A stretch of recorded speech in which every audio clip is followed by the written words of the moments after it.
a question of mental suggestion, strictly cerebral and fine. Sex a theory, consider it dearie, merely a matter of mine. When I envelop you, just to help you, study out the manner petty doggy go. For goodness sakes, dear, give me the bricks, dear. Light of all, that's how people fall in love. Just tell your mother you might be late.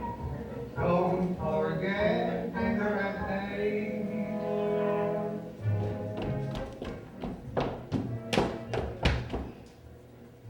That's right, Edith. Yes, Now you'd better touch the ice. Yes, Did you manage to get the ice out of those little tin trays? Yes, I had a bit of a struggle though, but it's all right. And you fill the little trays up again with water? Yes, Very good, Edith. You're making giant strides. Yes, Madam Arcadi, Mrs. Bradman and I will have our coffee in here after dinner, and Mr. Condamine and Dr. Bradman will have theirs in the dining room. Is that quite clear? Yes, And when you're serving dinner, Edith, try to do it calmly and methodically. Yes, As you're not in the Navy, it is unnecessary to do everything at the double. Very good, Now go and get the ice. Yes, Not at a run, Edith. Yes,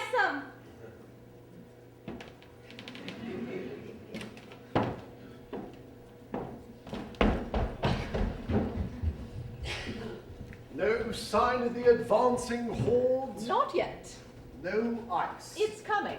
I've been trying to discourage Edith from being quite so fleet of foot. You mustn't mind if everything is a little slow motion tonight. I shall welcome it. The last few days have been extremely agitating. What do you suppose induced Agnes to go off and get married? The reason was becoming increasingly obvious, dear.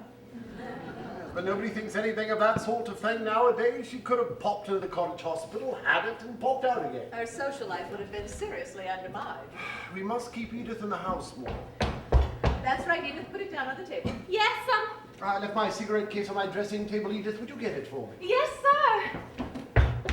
There now. You took her by surprise. Dry martini, I think, don't you? Yes, darling. I expect Madame Arcadi will want something sweeter. Well, we'll have this one for ourselves, anyhow. Oh, dear. What's the matter? I have a feeling that this evening's going to be awful. It'll probably be funny, but not awful. You must promise not to catch my eye. If I giggle, and I'm very likely to, it will ruin everything. You mustn't. You must be dead serious and, if possible, a little intense. We can't hurt the old girl's feelings, however funny she is.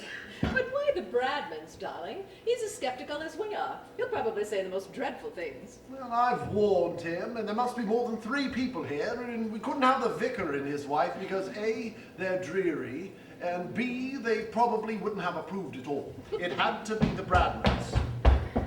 Thank you, Edith. Steady does it. Yes, sir.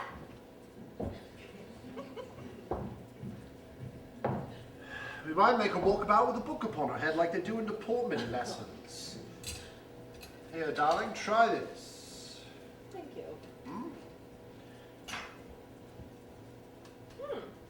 Lovely. Dry as a bone.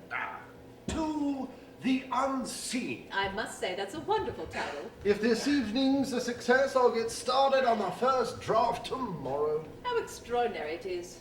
What? Oh, I don't know. Being right at the beginning of something. It gives one an odd feeling. Do you remember how I got the idea for The Light Goes Out? Suddenly seeing that haggard, raddled woman in the hotel at Biarritz? Of course I remember.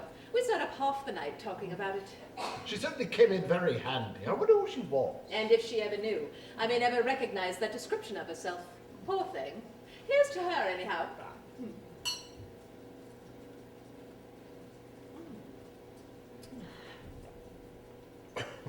Have another. Darling, it's most awfully strong. Never mind. Used Elvira to be a help to you when you were thinking something out, I mean? Every now and then when she concentrated, but she didn't concentrate very often. I do wish I'd known her. I wondered if you'd have liked her. I'm sure I should. As you talk of her, she sounds enchanting. Yes, I'm sure I should have liked her because, you know, I have never for an instant felt in the least jealous of her. That's a good sign. Poor Elvira. Does it still hurt when you think of her? No, not really. Sometimes I almost wish it did. I feel rather guilty. I wonder if I died before you'd grown tired of me, if you'd forgive me so soon. What a horrible thing to say. No, I think it's interesting. Well, to begin with, I haven't forgotten Elvira. I remember her very distinctly indeed. I remember how fascinating she was, and how maddening. I remember how badly she played all games and how cross she got when she didn't win. I remember her gay charm when she achieved her own way over something, and her extreme acidity when she didn't. I remember her physical attractiveness, which was tremendous, and her spiritual integrity, which was nil. You can't remember something that was nil. I remember how morally untidy she was. Was she more physically attractive than I am? It's a very tiresome question, dear, and fully deserves a wrong answer. You really are very sweet. Thank you. And a little naive, too. Why? Because you imagine that I mind about Elvira being more physically attractive than I am. You know perfectly well that Elvira would mind terribly if you found another woman more attractive physically than she was. However, it doesn't necessarily follow that I should. Elvira was a more physical person than I am certain of that. It's all a question of degree. I love you, my love. I know you do, but not the wildest stretch of imagination could describe it as the first fine, careless rapture. Oh, would you like it to be? Good God, no. Wasn't that a shade too vehement? We're neither of us adolescent, Charles. We've neither of us led exactly prim lives, have we? And we've both been married before. Careless rapture at this stage would be incongruous and embarrassing. Well, I hope I haven't been in any way a disappointment, dear. Don't be so idiotic. After all, your first husband was a great deal older than you, wasn't he? Shouldn't like to think that you'd missed out all along the line. There are moments, Charles, when you go too far. Sorry, darling. As far as waspish female psychology goes, there's a rather strong vein of it in you. I've heard that said about Julius Caesar. Julius Caesar's neither here nor there. He may be, for all we know. We'll ask Madame Arcati. You're awfully irritating when you're determined to be witty at all costs. Almost supercilious. That's exactly what Elvira used to say. I'm not at all surprised. I never imagined, physically triumphant as she was, that she was entirely lacking in perception. Oh, darling Ruth. There you go again. As I think I mentioned before, I love you, my love. Poor Elvira. But didn't that light, comradely kiss mollify you at all? You're very annoying. You know you are. When I said poor Elvira, it came from the heart. You must have bewildered her so horribly. Don't I ever bewilder you at all? Never for an instant. I know every trick. Well, all I can say is we better get a divorce immediately. Put my glass down. There's a darling. Anyhow, she certainly had a great talent for living. It's a pity that she died so young. If I died, I wonder how long it would be before you married again. You won't die. You're not the dying sort. Neither was Elvira. Oh, yes, she was. Now that I look back on it, she always had a certain ethereal, not quite of this world quality. Nobody could even call you remotely ethereal. Nonsense! She was of the earth. Earthy. Well, she is now, anyhow. You know, that's the kind of observation that shocks people. Well, it's discouraging to think how many people are shocked by honesty and how few by deceit. Write that down. You might forget it. You underrate me. Anyhow, it was a question of bad taste more than honesty. I was devoted to Elvira. We were married for 5 years. She died. I missed her very much. That was 7 years ago. I have now, with your help, my love, risen above the whole thing. Admirable. But if tragedy should darken our lives, I say with prophetic foreboding, poor Ruth. It's probably the Bradmans. It might be Madame Arcati. No, she'll come on her bicycle. She always goes everywhere on her bicycle. It really is very spirited of the old girl. Shall I go, or shall we let Edith have her fling? Yeah, but she's probably on one knee in a pre-sprinting position, waiting for Cook to open the kitchen door. Steady, Edith. Yes, sir.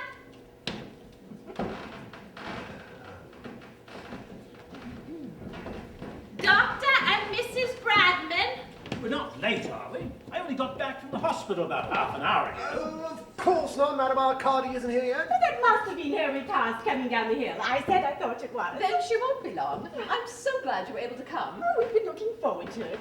I feel really quite excited. I guarantee that Violet would be good. I made her Oh, promise. there wasn't any need. I'm absolutely the bills. I've only seen Madame Arcati 2 or 3 times in the village. I mean, I've never seen her do anything at all peculiar, if you know what I mean. Dry martini? By all means. Yes, she certainly is a strange woman. It was only a chance remark of the vicar's about seeing her up on the knoll on Midsummer Eve dressed in sort of Indian robes that made me even realize that she was psychic at all. Then I began making inquiries. Apparently she's been a professional in London for years. It's funny, isn't it? I mean, anybody doing it as a profession? I believe it's very lucrative. Do you believe in it, Mrs. Condley? Do you think there's anything really genuine about it at all? I'm afraid not. But I do think it's interesting how easily people allow themselves to be deceived. Well, she must believe it herself, mustn't she? Or is the whole business a fake? Well, I suspect the worst. A real professional charlatan. That's what I'm hoping for, anyhow. The character I'm planning for my book must be a complete imposter. It's one of the most important factors of the whole story. What exactly are you hoping to get from her? Jargon, principally, a few tricks of the trade. I haven't been to a seance in years. I want to refresh my memory. Do you think she tells fortunes? I love having my fortune told. I expect so. I was told once on the pier at Southsea that I was surrounded by lilies and a golden seven. It worried me for days. We must really all be serious and pretend that we believe implicitly, otherwise she won't play. Also, she might really mind. It would be cruel to upset her. I shall be as good as gold. Have you ever attended her doctor? Professionally, I mean. Yes, she had influenza in January. She's only been here just over a year, you know. I must say she was singularly unpsychic then.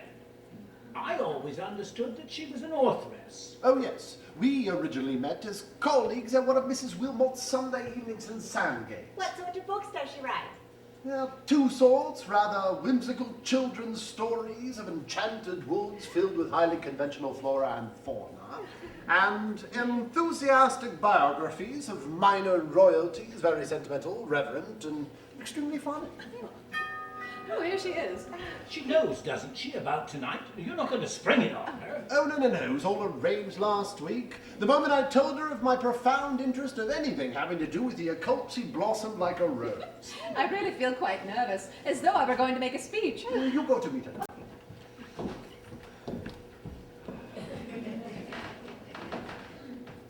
I leaned my back up against that little bush. It will be perfectly all right if no one touches it. Madame Arcati! How nice of you to have come all this way. My dear Madame Arcati. I'm afraid I'm rather late, but I had a sudden presentiment that I was going to have a puncture, so I went back to fetch my pump, and then, of course, I didn't have a puncture at all. Perhaps you will on the way home. Yeah, Dr. Brandon, the man with the gentle hand. I'm delighted to see you looking so well. This is my wife. Oh, we are old friends. We meet coming out of shops. Would you like a cocktail? If it's a dry martini, yes. If it's a concoction, no. Experience has taught me to be very wary of concoction. It is a dry martini. Oh, how delicious. It was wonderful cycling through the woods this evening. I was deafened with birdsong. It's been lovely all day. But the evening's the time. Mark my words. Oh. Thank you. Cheers. Cheers. Delicious.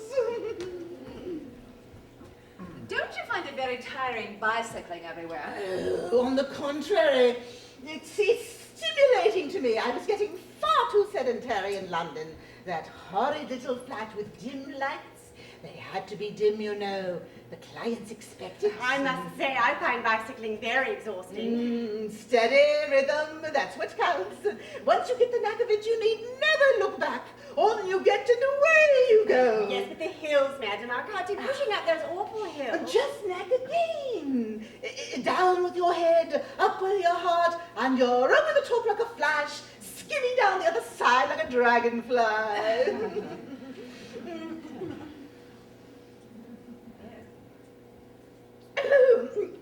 This is the best dry martini I've had for years. Would you like another? Certainly. You're a very clever man. Anybody can write books, but it takes an artist to make a dry martini that's dry enough. Are you writing anything nowadays, Madame Arcadi? Every morning, regular as clockwork, 7 till 1. Is it a novel or a memoir? It's a children's book. I have to finish it before the end of October to catch the Christmas sales. It's mostly about very small animals. The hero is a moss beetle. I had to give up my memoir of Princess Paliantani because she died in April.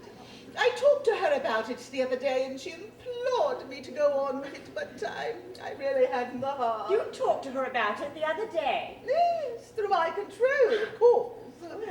She sounded quite irritable. Oh, well, it's funny to think of people in the spirit world being irritable, isn't it? I mean, one can hardly imagine it, can one? Well, we have no reliable guarantee that life on the other side will be any less exasperating than this one, have we? Mr. Condamine, how can you? Dinner is served, Mum. Thank you, Edith. Shall we? No red meat, I have. There's meat, but I don't think it will be very red. Would you like an egg or something? No, thank you. It's just that I make it a rule never to eat red meat before I work. It sometimes has an odd effect. What sort of effect? Nothing of the least importance. If it isn't very red, it won't matter much. Anyhow, we'll risk it. Come along then. Mrs. Bradman, Madame Arcadi, you're on Charles's right.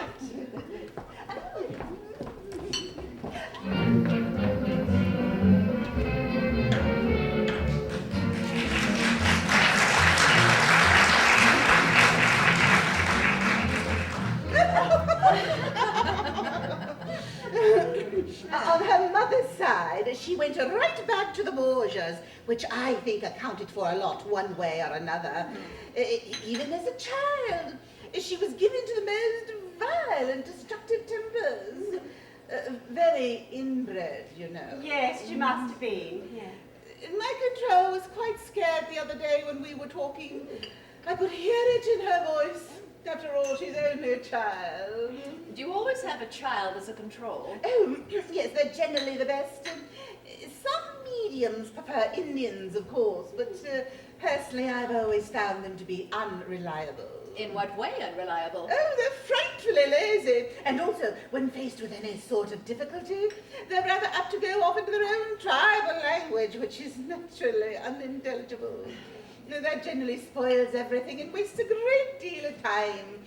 Now, children are undoubtedly more satisfactory, particularly when they get to know you and understand your ways. Daphne has worked with me for years. And she still goes on being a child. I mean, she doesn't show signs of growing any older.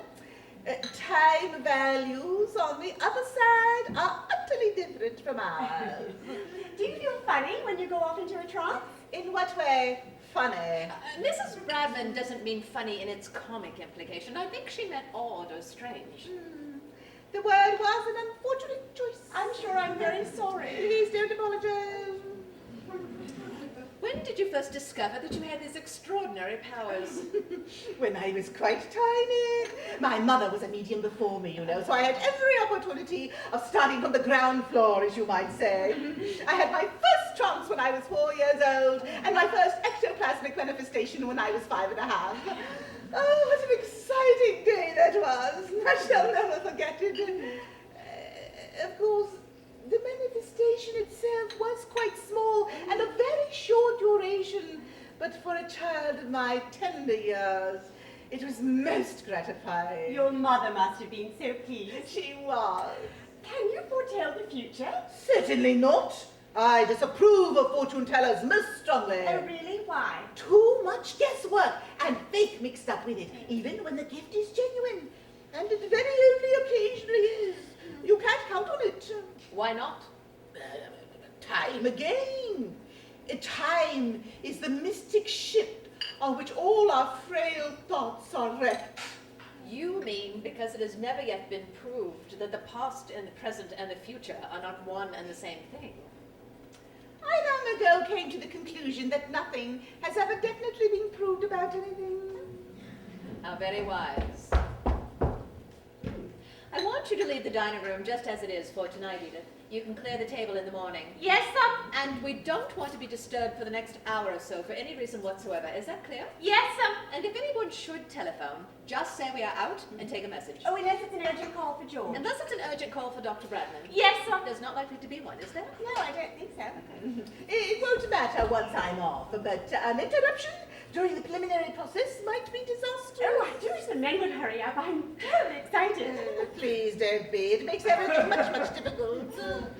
Well, Madam Arcadi, the time is drawing near. Who knows? It may be receding. How very true. I hope you feel in the mood, Madam Arcadi. It isn't a question of mood. It's a question of concentration. You must forgive us being impatient. We can perfectly easily wait, though, if you're not quite ready to start. Nonsense, my dear. I'm absolutely ready. Hey ho, to work we go. Is there anything you'd like us to do? Do? Yes, hold hands or anything. Oh, that will come later. First, a few deep breaths of fresh air. You may all talk if you wish. You don't disturb me in the least.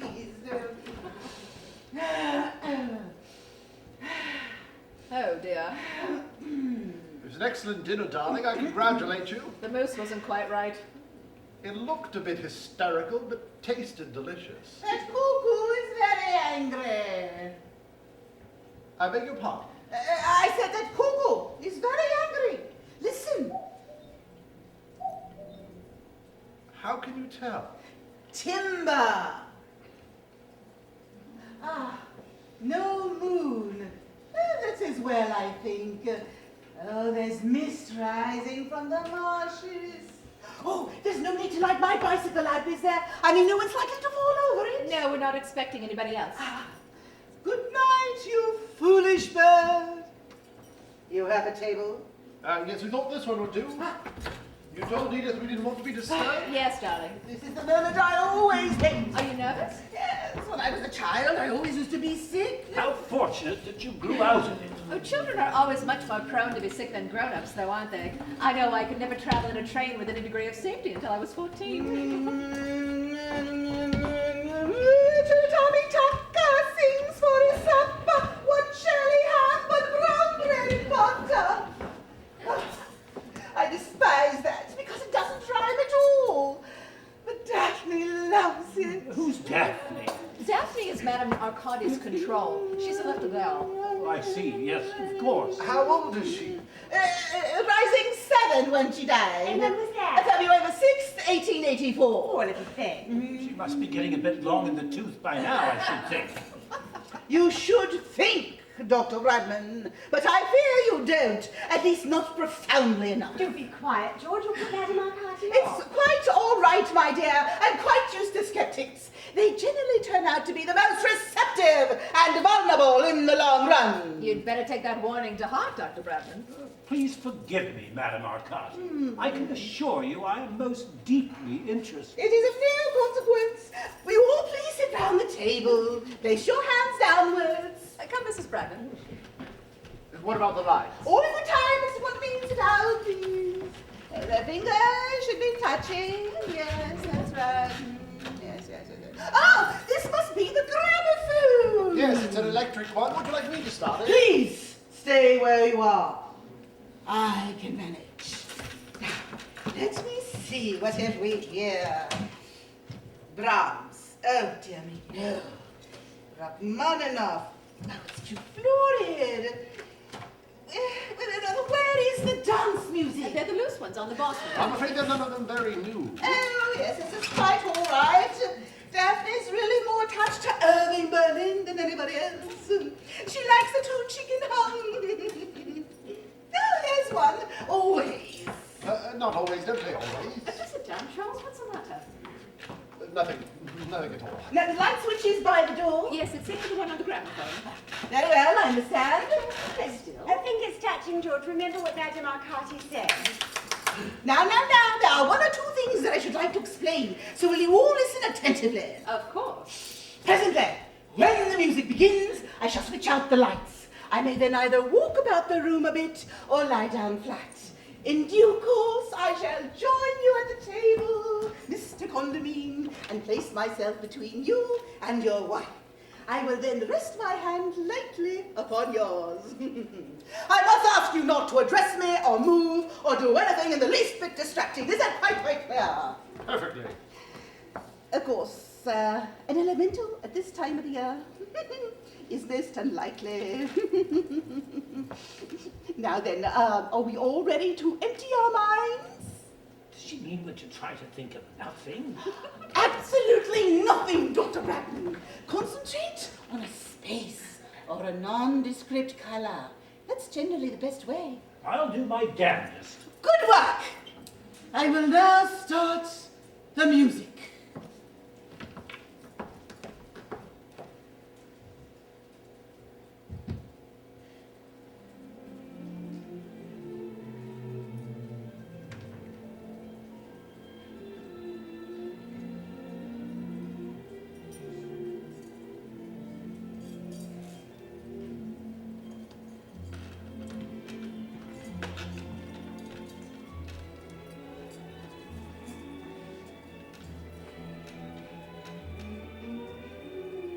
Lights!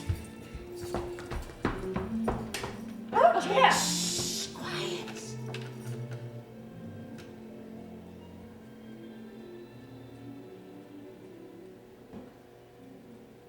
Is there anyone there? Is there anyone there? 1 rap for yes, 2 raps for no. Now then, is there anyone there? Oh, shh. Is that you, Daphne? How is your cold, dear? Is it any better? Oh, I'm so sorry. Are you doing anything for it? Oh, I'm afraid she's rather fretful. Is there anyone there who wishes to speak to anyone here? Oh, good stuff. Now we're getting somewhere. You say there is someone there who wishes to speak to someone here. Is it me? Is it Dr. Bradman? Is it Mrs. Bradman? Is it Mrs. Condamine? Stop it! Behave yourself! Is it Mr. Condamine? There's someone who wishes to speak to you, Mr. Condamine. Tell them to leave a message. I really must ask you not to be flippant, Mr. Condamine. Charles, how can you be so idiotic? You spoil everything. Sorry it slipped out. Do you know anyone who's passed over recently? Not recently. Except my cousin in the civil service, but he wouldn't likely to be wanting to communicate with me. We haven't spoken for years. Are you Mr. Condamine's cousin in the civil service? I'm afraid we've drawn a blank. Can't you think of anyone else? Rack your brains. It might be old Mrs. Plummet, you know. She died on Whit Monday. Well, I can't imagine why old Mrs. Plummet should wish to talk to me. We had very little in common. It's worth trying, anyhow. Are you old Mrs. Plummet? She was very deaf. Perhaps she'd better shout. Are you old Mrs. Plummet? There's no one there at all. How disappointing, just as we were getting on so nicely. Quiet, be quiet. There's nothing for it but for me to go into a trance. I had hoped to avoid it because it's so exhausting. However, what must be, must be. Excuse me for a moment while I start the gramophone again. Not always. Don't play always again. Why ever not, Charles? Don't be idiotic. I'm afraid I must. It would be imprudent to change horses in midstream, if you know what I mean. Have it your own way.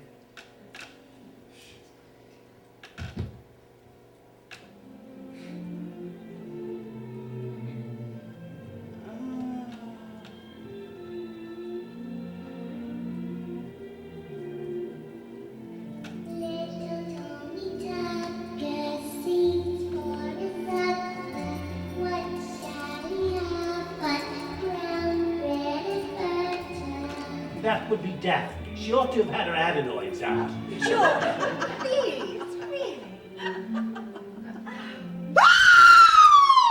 Good God. It's trying to get away. I can't hold it. Press down hard. Oh, There now. ought we to pick it up or leave it where it is? How the hell do I Well, know? there's no need to snap at me. Leave it where it is. Who said that? Who said what? Somebody said leave it where it is. Nonsense, dear. I heard it distinctly. Well, nobody else did they? I never heard a sound. It was you, Ruth. You're playing tricks. I'm not doing anything of the sort. I haven't uttered. Good evening, Charles. Ventriloquism, that's what it is. Ventriloquism. What is the matter with you? You must have heard that. One of you must have heard that. Heard what? You mean to sit there solemnly and tell me none of you heard anything at all? I certainly didn't. Neither did I. I wish I had. I would love to hear something. It's you who are playing the tricks, Charles. You're acting to try to frighten us. I'm not. I swear I'm not. It's difficult to think of what to say after 7 years, but I suppose good evening is as good as anything else. Who are you? Elvira, of course. Don't be so silly. I can't bear another minute of this. Get up, everybody. The entertainment's over. Charles, I'm how tiresome of you, just as we were beginning to enjoy ourselves. Never again as long as I live. That's all I can say. What on earth's the matter with you? Nothing's the matter with me. I'm just sick of the whole business, that's all. Did you hear anything that we didn't hear, really? Of course not. I was only pretending. I know you were. Oh dear, look at Madame Arcati. Oh, what are we to do with her? I think Bring we'd her better- round. I think we'd better leave her alone. But she might stay like that for hours. She's out all right. Well, it's dangerous to leave her like that. Bring her around as soon as possible. Really, Charles, she behaved most peculiarly. Madam Arcati, time to go home. Hey, here, go easy, old man. Get some brandy. Give us some brandy. Madam Arcati, little Tommy Tucker. Help me get onto the couch. Here's the brandy. Right, little Tommy Tucker, Madam Arcati, wake up. The Countess had it down. Well, that's that. Are you all right? Certainly, never felt better in my life. Would you like some more brandy? Well, so that's the funny taste in my mouth. Well, really, fancy allowing them to give me brandy, Dr. Bradman. You ought to have known better. Brandy on top of a trance might have been catastrophic. Take it away, please. I probably shan't sleep awake tonight as it is. I know I shan't. Why on earth not? This whole experience has unhinged me. Was it satisfactory? Did anything happen? Nothing much happened, Madame Arcati, after you went off. Something happened, all right. I can feel it. No poltergeist at any rate, that's a good thing. Any ectoplasm? Not a thing. Any apparitions? I'm not quite sure what it is, but I don't think so. Oh, curious, very curious. I feel as though something tremendous has taken place. Charles pretended he heard a voice in order to frighten us. It was only a joke. A very poor one, if I may say so. Nevertheless, I am prepared to swear that there is someone else psychic in this room apart from myself. I don't see how there can be, really, Madame Arcati. I do hope I haven't gone and released something. Oh, well, we are bound to find out within a day or two. If any manifestation should occur, or you hear any unexpected noises, you might let me know at once. Of course we will. We'll telephone immediately. Well, I think I really must be on my way now. Wouldn't you like anything before you go? No, thank you. I have some Ovaltine already in a saucepan at home. All it needs is hot enough. Wouldn't you like to leave your bicycle here and let us drive you? Oh, I honestly do think you should, Madame Arcati. After that trance and everything, you can't be doing that yourself. Nonsense, my dear. I'm as fit as a fiddle. Always feel capital after a trance. Rejuvenates me. Good night, Mrs. Contenay. It was awfully sweet of you to take so much trouble. I'm so sorry so little occurred. It's that cold of Daphne's, I expect. You know how children are when they have anything wrong with them. We must try again some of the evening. That would be lovely. Good night, Mrs. Brown. It was thrilling, it really was. I felt the table absolutely shaking under my hands. Good night, Doctor. Congratulations, Madame Arcati. I am fully aware of the irony in your voice, Dr. Bradman. As a matter of fact, you'd make an excellent subject for telepathic hypnosis. A great chum of mine is an expert. I should like her to look you over. I'm sure I should be charmed. Well, good night, everyone. Next time, we must really put our backs into it.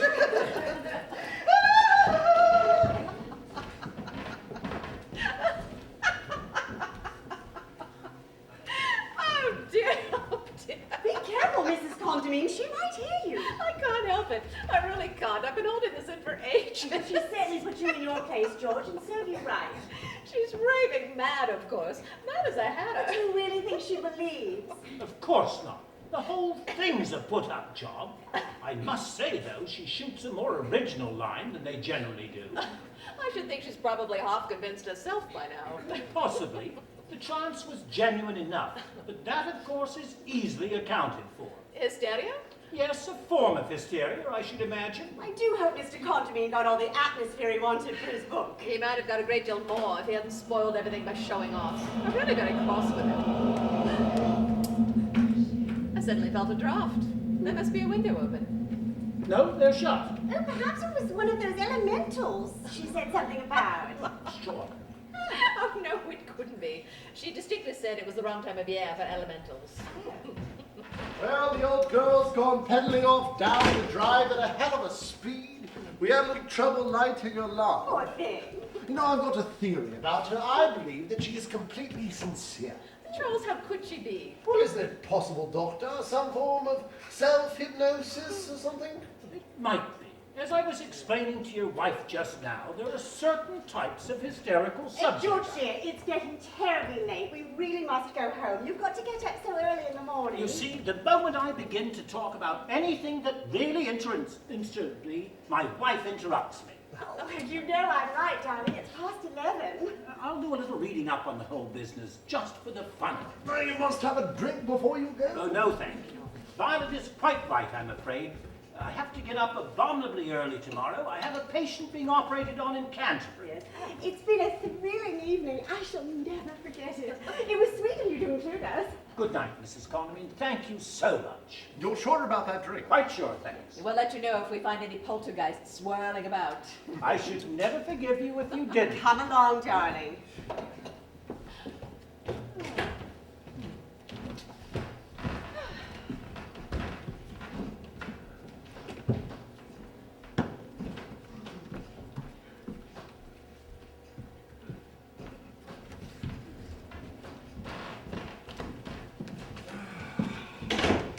Well, darling, Well, would you say the evening had been profitable? yes, I suppose so. I must say it was extremely funny at moments. Yes, it certainly was. What's the matter? Matter? Yes, you seem odd somehow. Do you feel quite well? Oh, perfectly. I think I'll have a drink. Do you want one? No, thank you, dear. It's rather chilly in this room. Come over by the fire. I don't think I'll make any notes tonight. think I'll get started on the first draft tomorrow. Oh my God! Charles? That was very clumsy, Charles, dear. Vera, that it's true, it was you. Of course it was. Charles? Darling Charles, what are you talking about? Are you a ghost?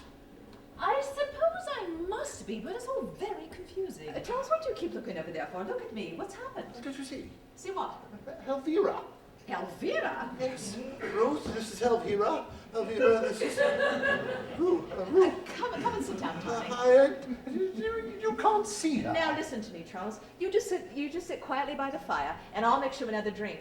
Don't worry about the mess on the carpet. Edith can clean it up in the morning. Oh, you must be able to see her. She's standing there, right in front of you. Are you there? mad? What's happened to you? You can't see her? If this is a joke, dear, it's gone quite far enough.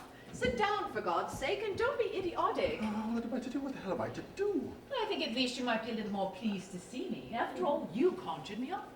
I did nothing of the sort. Nonsense, of course you did. That awful child with the cold came and told me you wanted to see me urgently. Oh, it was all a mistake, a horrible mistake. Stop talking like that, Charles. As I told you before, the joke's gone far enough. Oh, I've just gone mad, that's what it is. I've just gone raving mad. Here, drink this. This is appalling. Relax. How can I relax? I should never be able to relax again as long as I live. Drink some brandy. There, now, are you satisfied? And now sit down. Why are you so anxious for me to sit down? What good will that do? I want you to relax. You can't relax standing up. Oh, African natives can. They can stand on one leg for hours. I don't happen to be an African native. You don't happen to be a what? An African native. What's that got to do with it? Oh, never mind, Ruth. Say no more about it. Oh, see, I've sat down. Would you like some more brandy? Yes, please. Oh, very unwise. You've always had a weak head. I could drink you under the table. There's no need to be aggressive, Charles. I'm doing my best to help you. Sorry, darling. Here, drink this and then we'll go to bed. Oh, get rid of her, Charles, and then we can talk in peace. That's a thoroughly immoral suggestion. You ought to be ashamed of yourself. What is there immoral in that? I was talking to you. Who are you talking to then? Elvira, of course. Hell with Elvira. Oh, there now. She's getting cross. I don't blame her. What don't you blame her for? Oh. Now look here, Charles. I gather you've got some sort of plan behind all this. I'm not quite a fool. I suspected you when we were doing that idiotic seance. Well, don't be silly. What plan could I have? I don't know. It's probably got something to do with the characters in your book. How they or one of them react to a certain situation. I refuse to be used as a guinea pig unless I'm warned beforehand what it's all about. But I swear to you, Ruth, that Elvira is here in this room now. She's a few feet away from you. Yes, dear. I can see her distinctly. Under the gramophone with a zebra. What Rose? I refuse to stay here arguing any longer. Oh, hooray. Shut up. How dare you speak to me like that?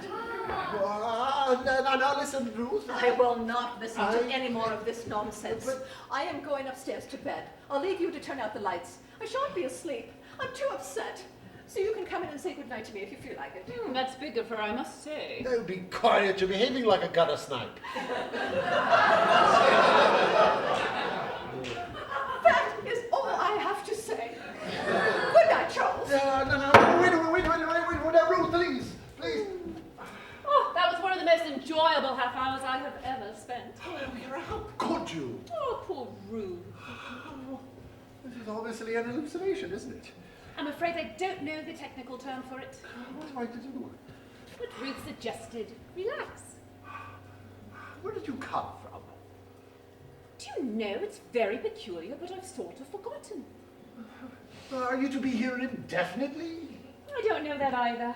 Oh, God. Why would you hate it so much if I was? Well, you must admit it would be embarrassing. I don't see why, really. It's all a question of adjusting yourself. Anyhow, I think it's horrid of you to be so unwelcoming and disagreeable. Well, now try to see my point, dear. I do. I think you're mean.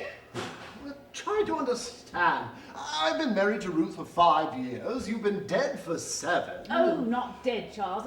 Passed over. It's considered vulgar to say dead where I come from. Passed over, then? At any rate, now that I'm here, the least you can do is make a pretense of being amiable about it. Of course, my dear, I'm delighted. In one way. I don't believe you love me anymore. I shall always love the memory of you. You mustn't think me unkind, but I really am a little hurt, and you called me back in a great inconvenience. I came, but you've been thoroughly churlish ever since I arrived. Now, believe me, Elvira, I most emphatically did not send for you. There's been some mistake. Well, somebody did, and that child said it was you. I remember I was playing backgammon with a very sweet old Oriental gentleman. I think his name was Genghis Khan. I'd just thrown double sixes, and then that child paged me, and the next thing I knew I was in this room. Perhaps it was your subconscious.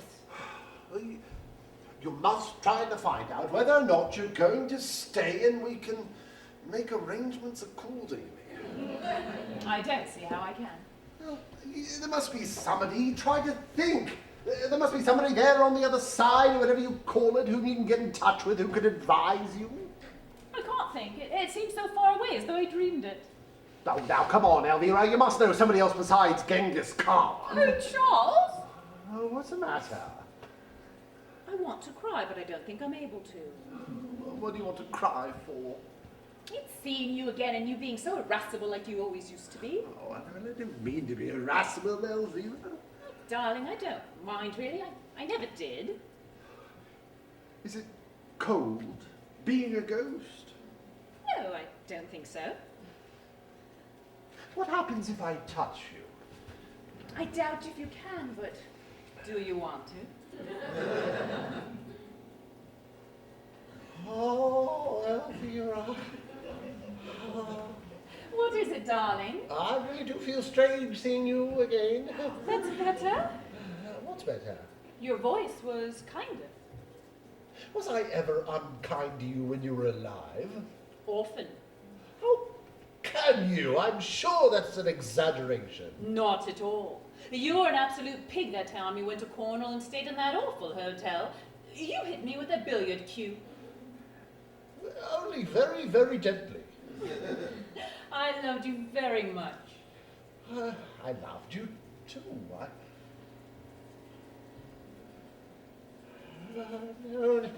I know I can't touch you. Is that horrible? Perhaps it's as well if I'm going to stay here for any length of time. I suppose if this is a dream, I shall eventually wake up. Oh, that's right. Put your head back. Oh, like that. Can you feel anything? Only a very gentle breeze through my hair. That's better than nothing.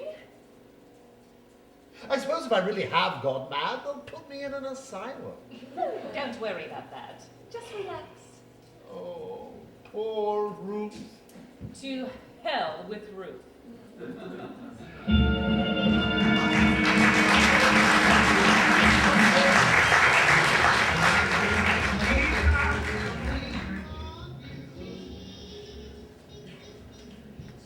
Good morning, darling. Good morning, Charles. It certainly is. What certainly is what? A good morning, a tremendously good morning. There's not a cloud in the sky and everything looks newly washed. Edith's keeping your breakfast hot. You'd better ring. Anything interesting in the Times? Don't be silly, dear. I intend to work all day. Good. It's extraordinary about daylight, isn't it? How do you mean? The way it reduces everything to normal. Does it?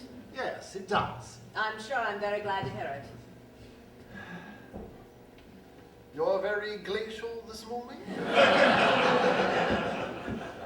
Are you surprised? Frankly, yes. I expected more of you. Well, really. Yes. I've always looked upon you as a woman of perception and understanding. Perhaps this is one of my off days.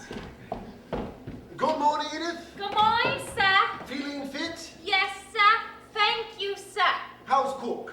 I don't know, sir. I haven't asked her. Well, you should. You should begin every day by asking everyone how they are. It oils the wheels. Yes, sir. Greet her from me, will you? Yes, sir. That will be all for the moment, Edith. Yes, sir. I wish you wouldn't be facetious with the servants, Charles. It confuses them and undermines their morale. I consider that point of view retrogressive, if not downright feudal. I don't care what you consider it. I have to run the house and you don't. Are you implying that I couldn't? You're at liberty to try. I take back what I said about it being a good morning. It's a horrid morning. You'd better eat your breakfast while it's hot. It isn't. Now look here, Charles. In your younger days, this display of roguish flippancy might have been alluring. In a middle-aged novelist, it's nauseating. I really don't see what I've done. Would you like me to writhe at your feet in a frenzy of self-abasement? That would be equally nauseating, but certainly more appropriate. I don't see what I've done that's so awful. You behaved abominably last night. You wounded me and insulted me. I was the victim of an aberration. Nonsense. You were drunk. Drunk. You had 4 strong dry martinis before dinner, a great deal too much burgundy at dinner, heaven knows how much port and cummel with Dr. Bradman while I was doing my best to entertain that madwoman, and 2 double brandies later. I gave them to you myself. Of course you were drunk. So that's your story, is it? You refused to come to bed, and finally, when I came down at 3 in the morning to see what had happened to you, I found you in an alcoholic coma on the sofa with the fire out and your hair all over your face.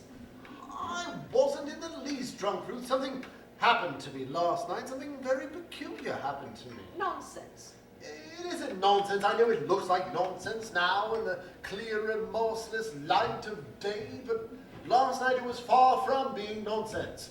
I honestly had some sort of hallucination. I really would rather not discuss it any further. But you must discuss it. It's very disturbing. There, I agree with you. It showed you up in a most unpleasant light. I find that extremely disturbing. If I'd been all that drunk, I should have a dreadful hangover now, shouldn't I? I'm not at all sure that you haven't. I haven't got a trace of a headache, and my tongue's not coated. Look at it. I've not the least desire to look at your tongue. Kindly put it away. I swear to you that I saw Elvira in this room last night. After you'd gone up to bed, we had quite a cozy little chat. And you seriously expect me to believe that you weren't drunk? I know what it is. You're frightened. Frightened? Rubbish. What is there to be frightened of? Elvira, you wouldn't have minded all that much even if I had been drunk. It was only because it was all mixed up with Elvira. That's when it all began. When what all began? Well, we were talking about her too much. It's very dangerous to have somebody so strongly in your mind when dabbling with the occult. She certainly wasn't strongly in my mind. Well, she was in mine. Oh, she was she? Yes, you tried to make me say that she was more physically attractive than you so you could hold it over me.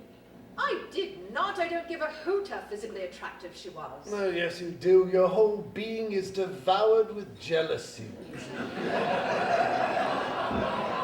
This is too much. Women, my God, what I think of women. Your view of women is academic, to say the least of it. Just because you've always been dominated by them, it doesn't necessarily follow that you know anything about them. I've never been dominated by anyone. You were hag-ridden by your mother until you were 23. Then there was Elvira. She ruled you with a rod of iron. Elvira never ruled anyone. She was much too elusive. That was one of her greatest charms. Then there was Maud Charteris. My affair with Maud Charteris lasted exactly 7.5 weeks, and she cried all the time. The tyranny of tears. Then there If was... you wish to make an inventory of my sex life, dear, I think it only fair to tell you that you've missed out on several episodes. I'll consult my diary and give you the complete list after lunch. It's no use trying to impress me with your routine amorous exploits. The only person who's ever attempted to dominate me in my entire life has been you. You've been at it for years. That is completely untrue. No, it isn't. You boss me, bully me, and order me about. You won't even allow me to have a hallucination if I want to. Charles, alcohol will ruin your whole life if you let it get a hold on you, you know. Now, once and for all, Ruth, I want you to understand that what happened last night had nothing whatever to do with alcohol. You very adroitly rationalize the whole affair to your own satisfaction, but your deductions are based on complete fallacy. Now, I'm willing to grant you that it was some sort of aberration, some odd psychic delusion brought on by suggestion or hypnosis. But I was stone cold sober from first to last and extremely upset in the bargain. You were upset indeed. What about me? Well, you behaved with a stolid, obtuse lack of comprehension that frankly shocked me. I consider that I was remarkably patient. I shall know better next time. Well, instead of holding out a gentle, comradely hand to guide me, you shouted staccato orders at me like a sergeant major. You seem to forget that you gratuitously insulted me. I did not. You called me a gutter snipe. You told me to shut up. And when I quietly suggested we go to bed, you said with the most disgusting leer that it was an immoral suggestion. I was talking to Elvira. If you were, I can only say that it conjures up a fragrant picture of your first marriage. My first marriage was perfectly charming, and I think it's in the worst possible taste for you to sneer at it. I am not nearly so interested in your first marriage as you think I am. It's your second marriage that is absorbing me at the moment. It seems to me to be on the rocks.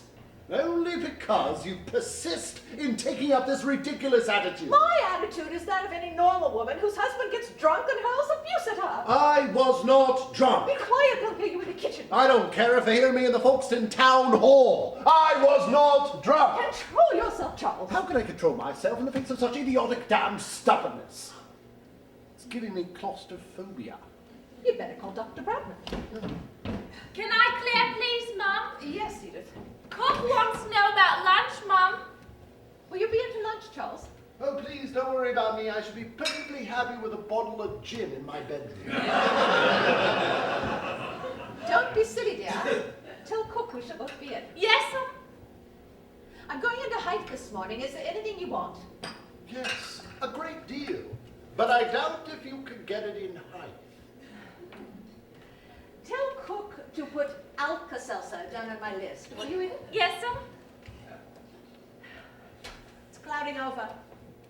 You have a genius for understatement. Don't worry about the table, Edith. I'll put it away. Yes, Please, Ruth, be reasonable. I'm perfectly reasonable. I wasn't pretending. I swear that I heard Elvira's voice, and when I did, I was appalled. You put up with it for 5 years. And later on, when I saw her in this room, I had the shock of my life. That's why I dropped the glass. But you couldn't have seen her. Well, I know I couldn't have, but I did. I'm willing to concede, then, that you imagined you did.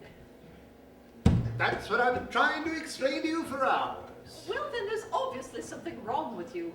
Perhaps you ought to see a nerve specialist. I'm not in the least neurotic and never have been. A psychoanalyst, then.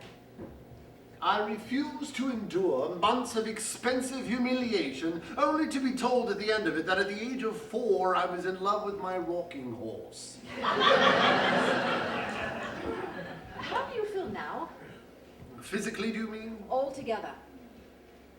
Well, apart from being worried, quite normal. Good. You're not hearing or seeing anything in the least unusual. No, not a thing.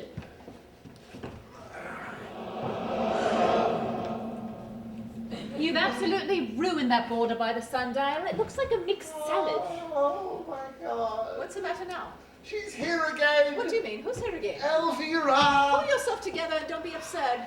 With all those nasturtiums, they're so vulgar. I like nasturtiums. You like what? They're all right in moderation, but in a mess like that, they look beastly. Oh, Ruth, you've got to help me. What did you mean about nasturtiums? Never mind about that. I tell you, she's here again. You have been having a nice scene, haven't you? I could hear you right down the garden. Please mind your own business. If you behaving like her lunatic isn't my business, nothing is. I expect it was about me, wasn't it? I know I ought to feel sorry, but I'm not. I'm delighted. How can you be so inconsiderate? Inconsiderate? I like that, I must say. No, now, Ruth, listen to me. I've done everything I can to help. I've controlled myself admirably. And I should like to say here and now that I don't believe a word about your damn hallucination. You're up to something, Charles. There's been a certain furtiveness in your manner for weeks. Why don't you be honest and tell me what it is? You're wrong. You're dead wrong. I haven't been in the least furtive. You're trying to upset me. For some obscure reason, you're trying to goad me into doing something I might regret. I won't stand for it anymore. You're making me utterly miserable. No, please. Don't come near me. Let her have a nice cry. It'll do her good. You're utterly heartless, yeah? Heartless? I wasn't talking to you. I was talking to Elvira, of Go course. on talking to her then. Talk to her till you're blue in the face, but don't talk to me. Help me. You've got to help me. How? Make her see you or something. I'm afraid I couldn't manage that. It's technically the most difficult business, frightfully complicated. You know, it takes years of study. You are here, aren't you? You're not an illusion. I may be an illusion, but I'm most definitely here. How did you get here? I told you last night. I don't exactly know. Well, you must make me a promise that when you come to see me in future, that you only do it when I'm alone. Oh, how unkind you are, making me feel so unwanted. I've never been treated so rudely. Oh, well, I don't mean to be rude, Elvira. Oh, it's all your own fault for having married a woman who's incapable of seeing beyond the nose on her face. If she had a grain of real sympathy or affection for you, she would believe what you tell her. Well, how can you expect anyone to believe this? Oh, you'd be surprised how gullible people are. We often laugh about it on the other side. Charles? Yes, dear. I'm awfully sorry I was cross. But, my dear. I understand everything now. I do really. You do? Of course I do. Oh, look out, she's up to something. Will you please be quiet? Of course, darling. We'll all be quiet, won't we? We'll be as quiet as little mice. No, listen. I want you to come upstairs with me and go to bed. Oh, the way that woman hops on bed is nothing short of erotic. Well, I'll deal with you later. Very well, darling. Come along. Now, Ruth, what are you up to? I'm not up to anything. I just want you to go quietly to bed and wait there until Dr. Bradman comes. No, you're wrong. You're dead wrong. Come along. Oh, she'll have you in a straitjacket before you know where you are. Well, help me. You've got to help me. My dear, I would with pleasure, but I can't think how. I can't. Ruth, dear. Yes, dear. Listen, if I promise to go up to bed, would you let me stay down here for just 5 minutes longer? I really think it would be Bear with me, however mad it may seem, bear with me for just 5 minutes longer. Very well. What is it? Sit down. All right. There. Now, I would like to explain to you clearly and without any emotion whatsoever that the ghost or shade or whatever you call it of my first wife, Elvira, is here in this room now. Yes, dear. I know you don't believe me and you're trying valiantly to humor me, but I intend to prove it to you. Why not lie down and have a nice rest, and you can prove anything you want to later on? Well, she may not be here later on. Oh, don't worry, she will. Oh, God. Oh, hush, dear. I promise you'll do what I ask. That all depends what it is. All right. Ruth, you see that vase of flowers there on the table? Yes, darling, I did it myself this morning. Very untidily, if I may say so. You may not. Very well, I never will again, I promise. Elvira will now take that vase of flowers over to the mantelpiece, won't you, Elvira, just to please me? I don't really see why I should. You've been quite insufferable to me ever since I materialized. Please. All right, I will just this once. Not that I approve of all these carryings-on. Right. Now, watch closely, Ruth. Very well, dear. Come on, Elvira, take it to the mantelpiece.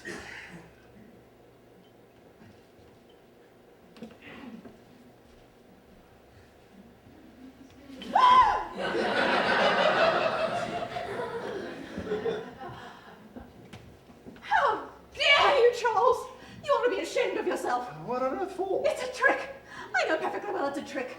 You've been working up to this. It's all part of some horrible plan. No, it was Elvira. I swear it wasn't. For God's sake, do something else. Oh, certainly anything to oblige. You want to get rid of me.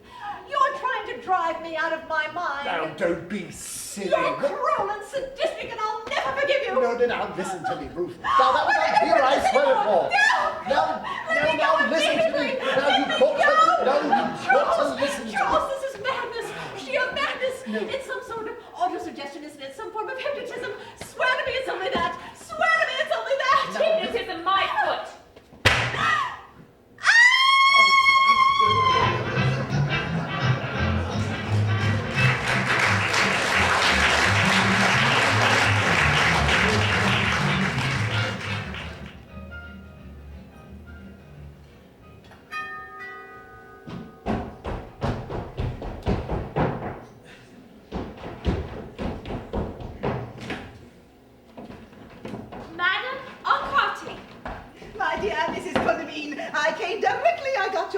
That was very kind of you. Kind? No, not kind at all. I look upon it as an outing. I'm so glad. Will you have some tea? Oh, China or Indian? China. Good. I never touch Indian. It upsets my vibration. Do sit down. Oh, I find this room very interesting. Very interesting indeed. I noticed it the other night. I'm not entirely surprised. 2 lumps of sugar, please, and no milk at all. I am profoundly disturbed, Madame Arcadi, and I want your help. I thought as much. Oh, what's in these sandwiches? A cucumber. Couldn't be better. Fire. It's most awfully difficult to explain. Facts first, explanations afterwards. It's the facts that are difficult to explain. They're so fantastic. Facts very often are. Take creative talent, for instance. How do you account for that? I mean, look at Shakespeare, Michelangelo. Try to explain Mozart, snatching sounds out of the air and putting them down on paper when he was practically a baby. Facts. Plain facts. I know it's the fashion nowadays to ascribe it all to glands, but my reply to that is fiddlery. Yes, I'm sure you're quite right. There are more things in heaven and earth than are dreamt of in your philosophy, Mrs. Condamine. There certainly are. Come now, out with it. Take the plunge. You've had strange noises in the night, no doubt. Boards creaking, doors slamming, subdued moaning in the passages. Is that it? No, I'm afraid it isn't. No sudden gusts of cold wind, I hope. No, it's worse than that. Well, I'm all attention. I know it sounds idiotic, but the other night during the seance, something happened. Oh, I knew it. Probably a poltergeist. They're enormously cunning, you know. They sometimes lie doggo for days. You know that my husband was married before. Yes, I have heard it mentioned. His first wife, Elvira, died comparatively young. Where? Here, in this house, in this very room. I'm beginning to see daylight. She was convalescing after pneumonia, and one evening she started to laugh helplessly at one of the BBC musical programs and died of a heart attack. And she materialized the other evening after I had gone? Not to me, but to my husband. Capital! Capital! Oh, that's splendid! From your own professional standpoint, I can see that it might be regarded as a major achievement. A triumph, my dear! Nothing more nor less than a triumph! But from my own personal point of view, it is, to say the least of it, embarrassing. At last, the general realization!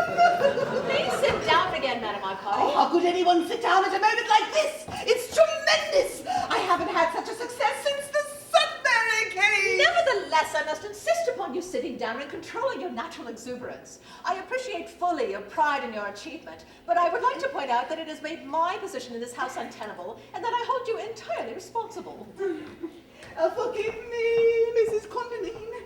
I am being abominably selfish.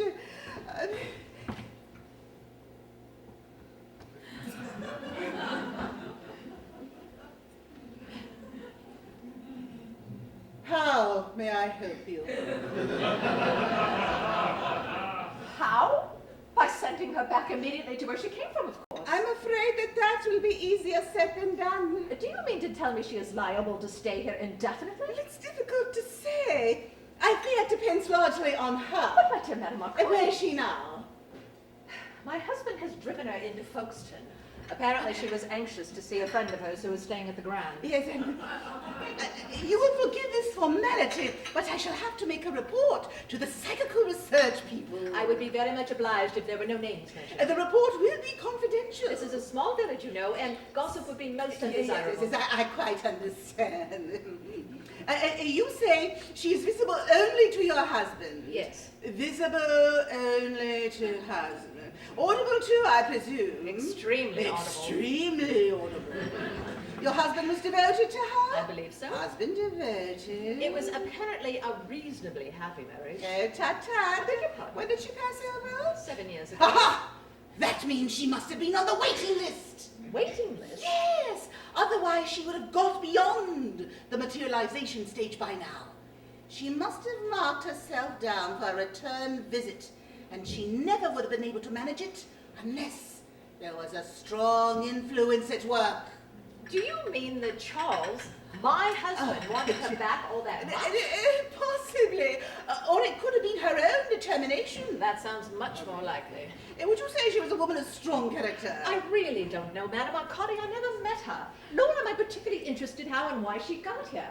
I am solely concerned with the question of how to get her away again as soon as possible. Yes, I fully sympathize with you, Mrs. Condamine, and I assure you I will do everything in my power to help. But at the moment, I fear I cannot offer any great hopes. But I always understood that there was a way of exorcising ghosts, some sort of ritual. You mean the old bell and book method? Yes, I suppose I do. Poppycock, Mrs. Condamine. It was quite effective in the old days of genuine religious belief, but that's all changed now. I fear the decline of faith in the spirit world has been causing great concern. Has it indeed? There was a time, of course, when a drop of holy water could have sent even a poltergeist scampering for cover, but not anymore. Où sont les neiges d'antan? Be that as it may, Madame Arcadi, I must beg of you to do your utmost to dematerialize my husband's first wife as soon as possible. The time has come for me to admit to you frankly, Mrs. Condamine, that I haven't the faintest idea how to set about it. Do you mean to sit there and tell me that having conjured up this ghost or spirit or whatever she is, and placed me in a hideous position, you are unable to do anything about it at all? Honesty is the best policy. But it's outrageous! I ought to hand you over to the police.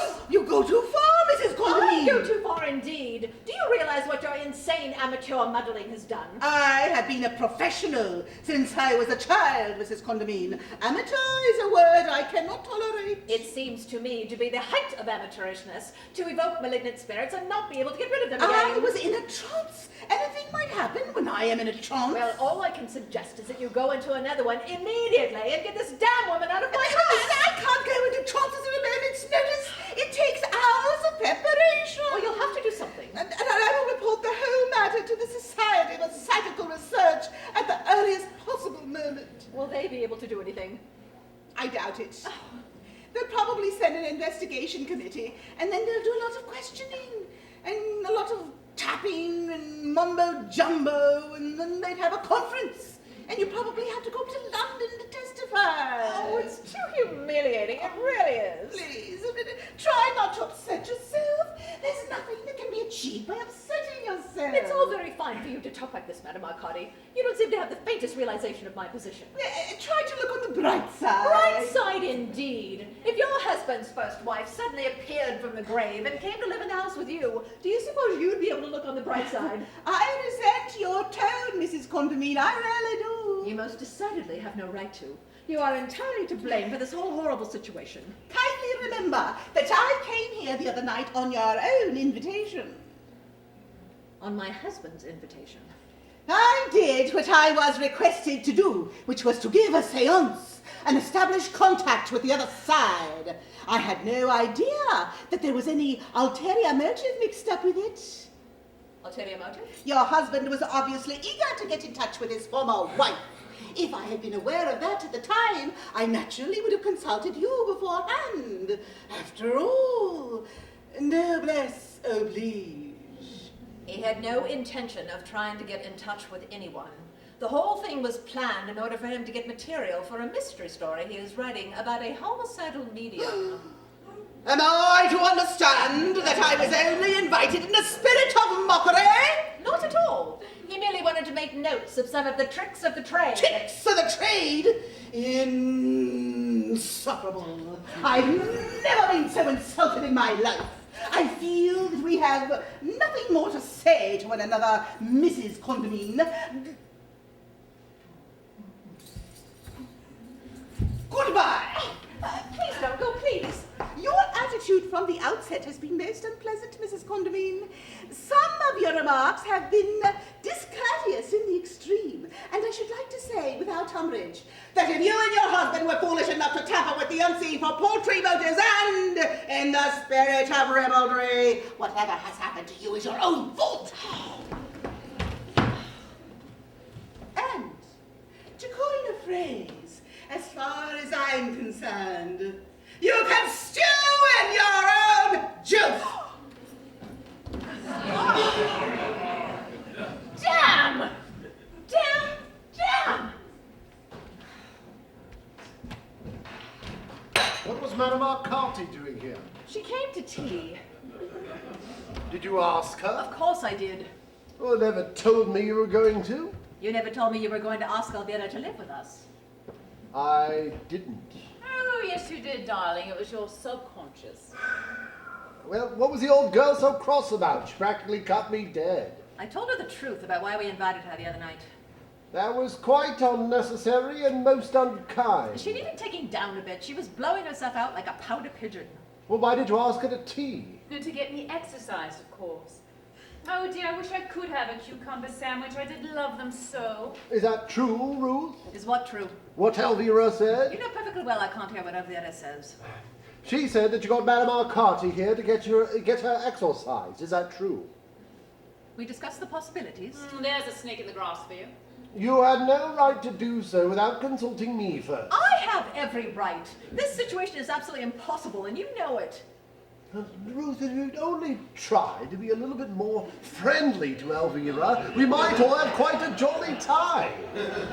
I have no wish to have a jolly time with Elvira. Oh, she's certainly very bad-tempered, isn't she? I can't think why you married her. Well, she's naturally a bit upset. We must all make allowances. Well, I was never bad-tempered, though, was I, darling? Even when you were beastly to me. I was never beastly to you. Where is Elvira at the moment? In the chair by the table. Now look here, Elvira. I shall have to call you Elvira, shan't I? I can't very well go on saying Mrs. Condamine all the time. It would sound too silly. I don't see why. Did she say anything? She said that she'd like nothing better. You really are sweet, Charles, darling. I worship you. I wish to be absolutely honest with you, Elvira. Oh, hold on to your hats, boys. I admit I did ask Madame Arcadi here with a view to getting you exercised, and I think if you were in my position, you'd have done exactly the same thing, wouldn't you? I shouldn't have done it so obviously. What did she say? Nothing. She just nodded and smiled. Thank you, Elvira. That's very generous of you. I really would so much rather that there were no misunderstandings between us. That's very sensible, Ruth. I agree entirely. I want, before we go any further, to ask you a frank question. Why did you really come here? I don't see that you could have hoped to have achieved anything by it beyond the immediate joke of making Charles into a sort of astral bigamist. I came because the power of Charles's love tugged and tugged and tugged at me, didn't it, my sweet? What did she say? She said that she came because she wanted to see me again. Well, she's done that now, hasn't she? No, we can't be inhospitable, Ruth. I have no wish to be inhospitable. I should like to have just an idea of how long you intend to stay, Elvira. I don't know. I really don't know. Isn't it awful? She says she doesn't know. Surely that's a little inconsiderate. Well, didn't the old spiritualist have any constructive ideas about getting rid of me? What did Madame Arcati say? She said she couldn't do a thing. Hooray! Don't be upset, Ruth. We shall soon adjust ourselves, you know. You must admit it's quite a unique experience, and I see no valid reason why we shouldn't get a great deal of fun out of it. Now look here, Elvira. She's over by the window now. Why the hell can't she stay in the same place? Oh, temper again, my poor Charles. What a terrible life he must lead. Do shut up, darling. You'll only make everything worse. Who was that darling addressed to, her or me? Both of you. This is intolerable! No, you're not going to start making scenes again, are you, Ruth? I've been doing my level best to control myself ever since yesterday morning, and I'm damned if I'm going to try anymore. The strain is too much. She has the advantage of being able to say whatever she pleases without me being able to hear her. But she can hear me all right, can't she? Without any modified interpreting. Modified interpreting? I have no idea what you mean. Oh, yes, you do. You haven't told me once what she really said. You wouldn't dare. Judging from her photographs, she's the type who would use most unpleasant language. Ruth, you're not to talk like that. I've been making polite conversation all through dinner last night and breakfast and lunch today, and it's been a nightmare, and I'm not going to do it anymore. I don't like Elvira any more than she likes me, and what's more, I'm certain I never could have, dead or alive. If, since her untimely arrival here the other evening, she had made the slightest sign of good manners, shown the slightest sign of breeding, I might have felt differently towards her. But all she has done is try to make mischief between us and have private jokes with you against me. I'm now going up to my room, and I shall have my dinner on a tray. You and she can have the house to yourselves and joke and gossip with each other to your heart's content. The first thing in the morning, I'm going up to London to interview the Psychical Research Society, and if they fail me, I shall go straight to the Archbishop of Canterbury. No, please, Ruth. Oh, let her go. She'll calm down later on. She's not usually like this. She's generally very equable. No, she isn't. Not really. Her mouth gives her away. It's a hard mouth, Charles. Her mouth's got nothing to do with it. I resent you discussing Ruth as though she were a horse. Do you love her? Of course I do. As much as you loved me? Oh, don't be silly. It's all entirely different. I'm so glad. Nothing could ever be quite the same, could it? You always behave very badly, Elvira. Oh, Charles. I'm grieved to see that your sojourn in the other world hasn't improved you in the least. Go on, darling. I love it when you pretend to be cross with me. I'm now going up to talk to Ruth. Oh, cowardy custard. Oh, don't be idiotic. I can't just let her go like that. I must be nice and sympathetic to her. I don't see why, really. If she's set on being disagreeable, I should just let her get on with it. Well, the whole business has been very difficult for her. We must be fair. She should learn to be more adaptable. She probably will in time, but it's been a shock. has it been a shock for you too, darling? Well, of course it has, but what did you expect? A nice shock? What do you want, Elvira? What? I don't know what you mean. I remember that whenever you were overpoweringly demure, it usually meant that you wanted something. It's horrid of you to be so suspicious. All I want is to be with you. Well, you are. I mean, alone, darling. If you go and pamper Ruth and swarm her over, she'll probably come flouncing down again, and our lovely quiet evening together will be spoilt. You're incorrigibly selfish, you know. Well, I haven't seen you for 7 years. It's only natural I want to spend a little time alone with you, talking over old times. I'll let you go up for just a little while if you really think it's your duty. Of course it is. Then I don't mind. You're disgraceful, Elvira. You won't be gone long, will you? You'll be back again very soon. I shall probably dress for dinner while I'm upstairs. You can read the Tatler or something. Darling, you don't have to dress for me.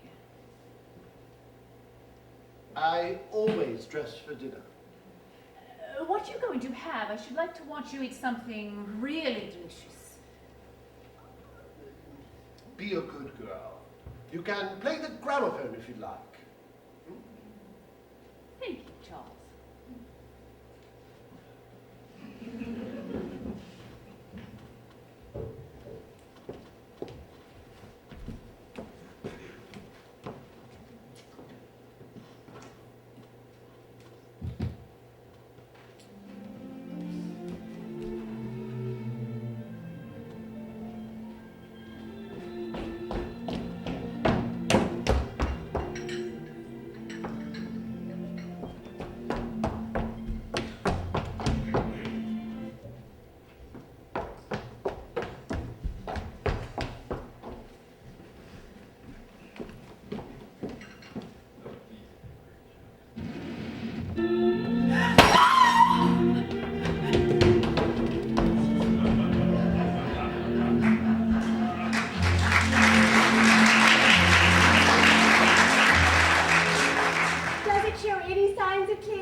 Still pouring. I do sympathize with you, really I do. It's really been quite a chapter of accidents, hasn't it? It certainly has. Well, that happens sometimes, you know. Everything seems to go wrong at once, exactly as though there were some evil forces at work. Well, I remember once when George and I went away for a fortnight's holiday, not long after we were married, we were dogged by bad luck from beginning to end. The weather was vile. George sprained his ankle. I caught a cold and had to stay in bed for 2 days. And to crown everything, the lamp fell over in the sitting room and set fire to the treatise George had written on hyperplasia of the abdominal gland. How dreadful. He had to write it all over again, every single word. You sure you wouldn't like a cocktail or some sherry or anything? Oh, no, thank you, really not. George will be down in a minute, but we've got to go like lightning. We were supposed to be at the Wilmots at 7, and it's nearly that now. I think I'll have some sherry. I feel I need it. Oh, don't worry about your husband's arm, Mrs. Condamine. I'm sure it's only a sprain. It's not his arm I'm worried about. And I'm sure Edith will be up and about again in a few days. My cook gave notice this morning. Well, really, servants are awful, aren't they? Not a shred of gratitude. At the first sign of trouble, they run out on you like rats leaving a sinking ship. I can't feel that your simile was entirely fortunate, Mrs. Brevin. I didn't mean it like that. Nothing really, to worry about, Mrs. Condamine. It's only a slight sprain. I'm so relieved. He made a good deal of fuss when I examined it. Men are much worse patients than women, you know. Particularly highly strung men like your husband. Is he highly strung, do you think? Yes, as a matter of fact, I wanted to talk to you about that. I'm afraid he's been overworking lately. Overworking? He's in rather a nervous condition. Nothing serious, you understand. What makes you think so? I know the symptoms. Of course, the shock of his fall might have something to do with it, but I certainly should advise a complete rest for a couple of weeks. You mean he ought to go away? I do. In cases like that, a change of atmosphere can work wonders. What symptoms did you notice? Oh, nothing to be unduly alarmed about. A certain air of strain, an inability to focus his eyes on the person he's talking to, and a few rather marked irrelevancies in his conversation. I see. Can you remember any specific example? Oh, he suddenly shouted, "What are you doing in the bathroom?" And then a little later, while I was writing him a prescription, he suddenly said, "For God's sake, behave yourself." How extraordinary! He often goes on like that, particularly when he's immersed in writing a book. Oh, I'm not in the least perturbed about it, really, but I do think a rest and a change would be a good idea. Thank you so much, Doctor. Would you like some sherry? No, thank you. We really must be off. How is poor Edith? She'll be all right in a few days. She's still recovering from the concussion. It's funny, isn't it, that both your housemaid and your husband should fall down on the same day, isn't it? Yes, if that sort of thing amuses you.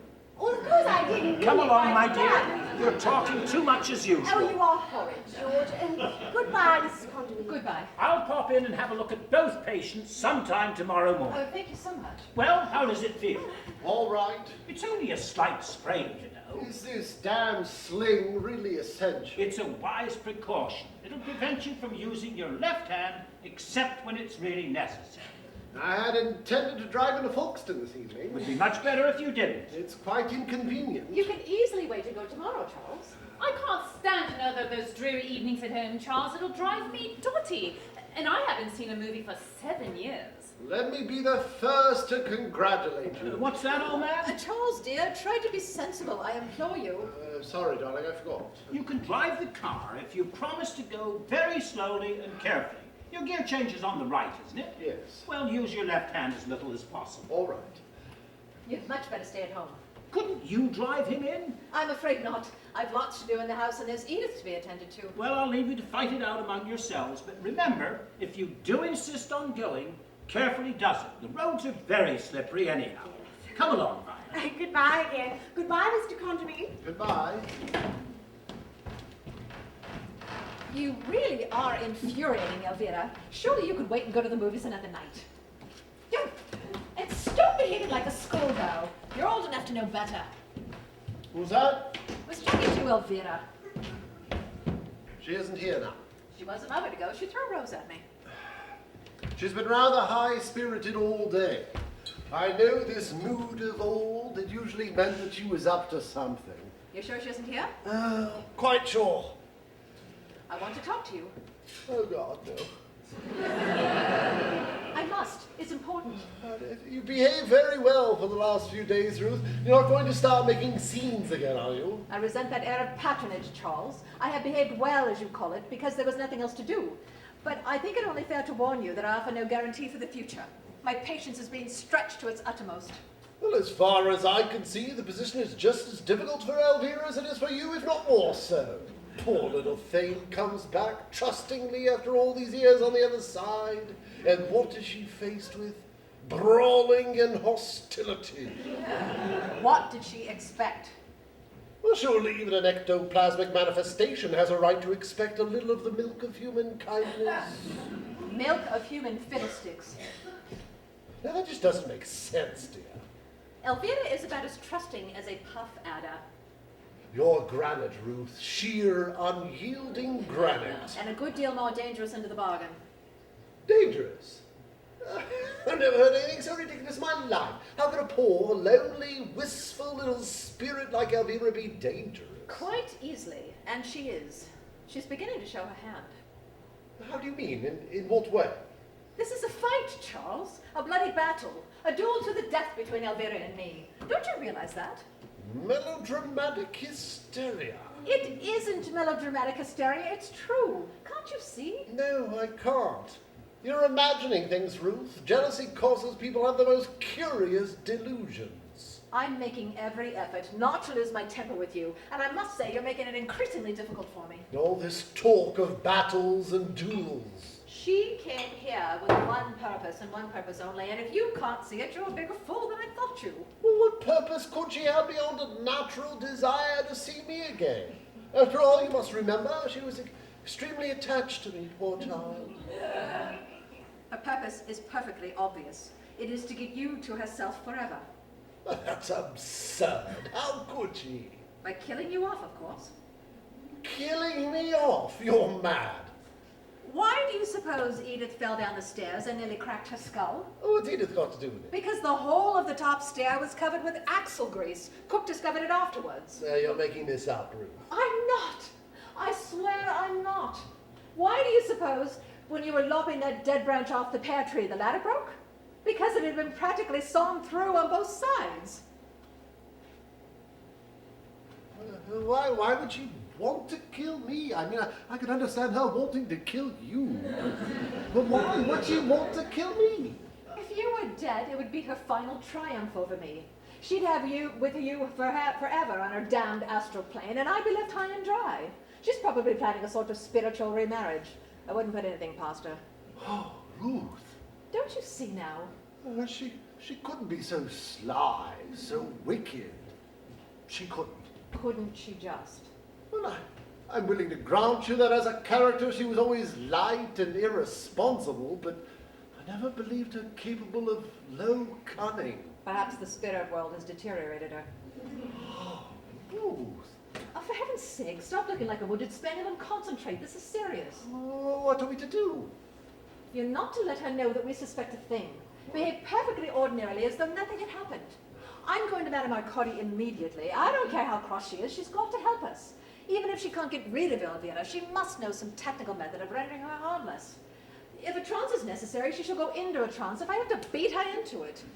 I'll be back in half an hour. Tell Elvira I've gone to see the vicar. Oh, this is appalling. Never mind about that. Remember now, don't give yourself away by so much as a flick of an eyelid. Look out! What? I merely said it's a nice lookout. What's a nice lookout? The weather, Elvira. The glass is going down and down and down. It's positively macabre. Oh, I find it difficult to believe that you and Ruth at this particular moment can't think of anything more interesting to talk about than the weather. I can't stand this anymore. I really can't. Now, listen. Oh, has she broken out again? What did she say? She asked if you had broken out again. How dare you talk like that, Elvira?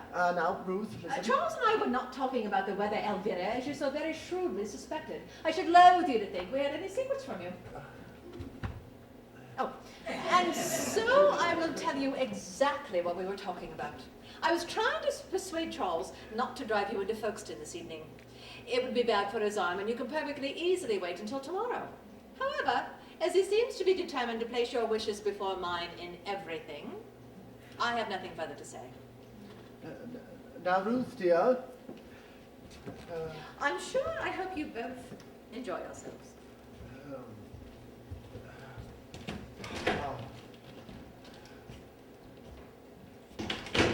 There now. Oh, Charles, have you been beastly to her? No, Ruth doesn't like being thwarted any more than you do. She's a woman of sterling character. It's a pity she's so ungiving. I'd rather not discuss Ruth with you. As I said before, it makes me uncomfortable. I won't mention her again. Are you ready? Ready for what? To go to Folkestone, of course. I want a glass of sherry first. I don't believe you want to take me at all. Of course I want to take you, but it's a filthy night. I think it would be more sensible to wait until tomorrow. How familiar this is. But if you don't behave yourself, I shan't take you into Folkestone ever. Oh, please, Charles, don't be elderly and grand with me. Please, let's just go now. Not until I've had my sherry. You are tiresome, darling. I've been waiting about for hours. Then a few more minutes won't make any difference, then. Oh, very well. Besides, the car won't be back for half an hour at least. What do you mean? Ruth's taken it. She's going to see the vicar. What? What's the matter? You say Ruth's taken the car? Yes, but you won't be long.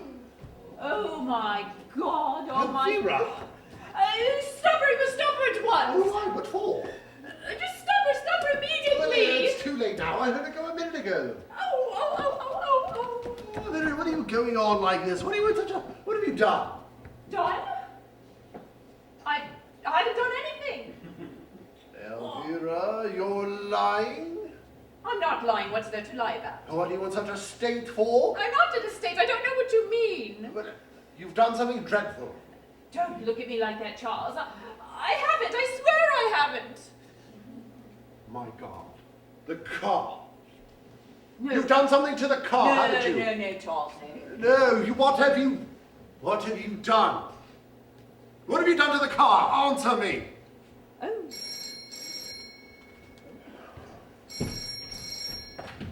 Hello. Yes. I see. Oh, the bridge at the bottom of the hill. No, I'll come at once. Well, of all the filthy, low-down tricks... Ow! Stop it, Ruth! Leave! Ow! Ow! Ow! Leave! Go!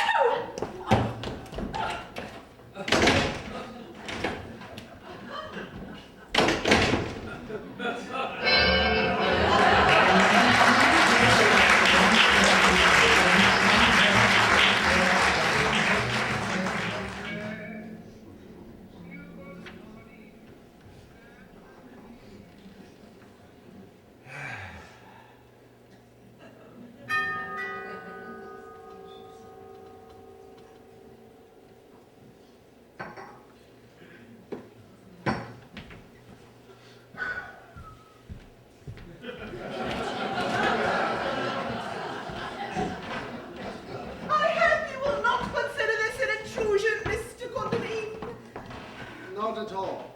Please sit down, won't you? Ah, thank you. Would you like some coffee or a liqueur?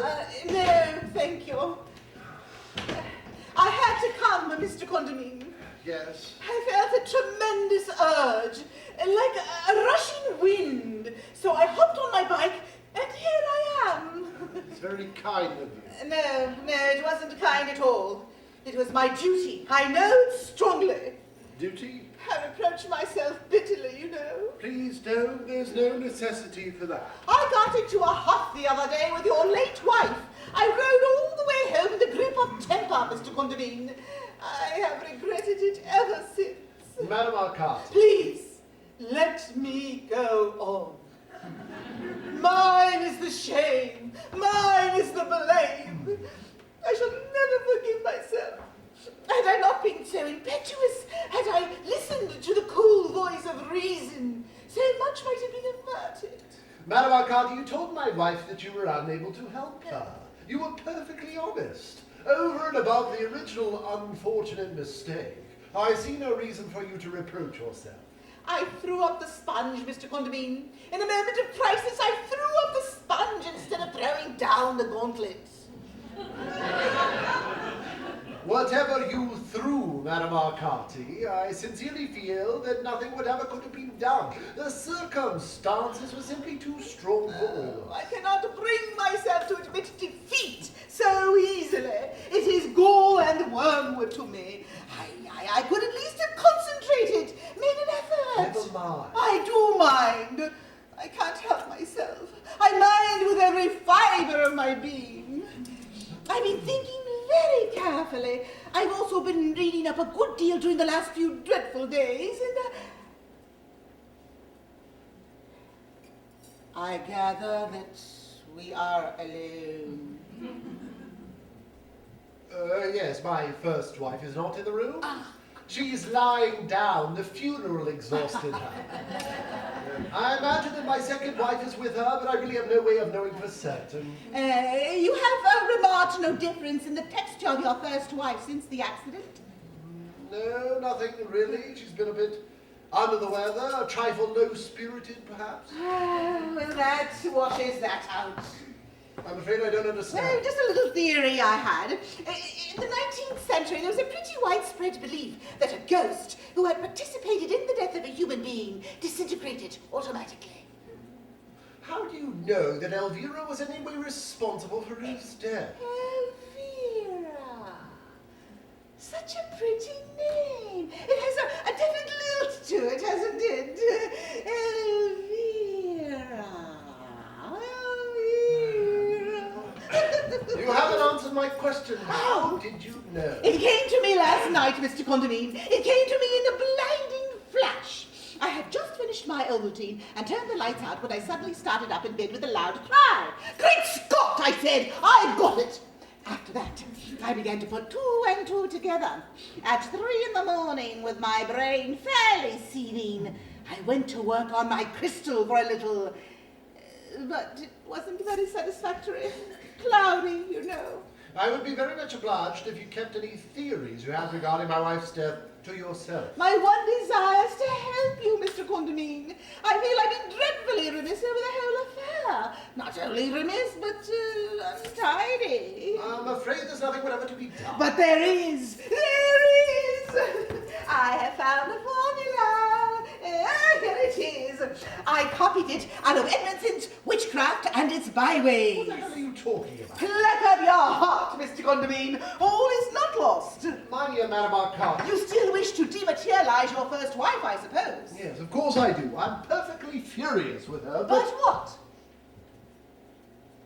Well, you see that she's been very upset for the last few days, and apart from me being angry with her, which she always hated even when she was alive, Ruth, my second wife, has hardly left her side a moment. So you see, she's been having a pretty hard time with one thing and another. Yeah, your delicacy of feeling does you credit. But I must say, if you will forgive my bluntness, that you are a damned fool, Mr. Condamine. You are at liberty to think whatever you want, Madame Arcade. Now, let's not get on our high horse. There's no sense in that, is there?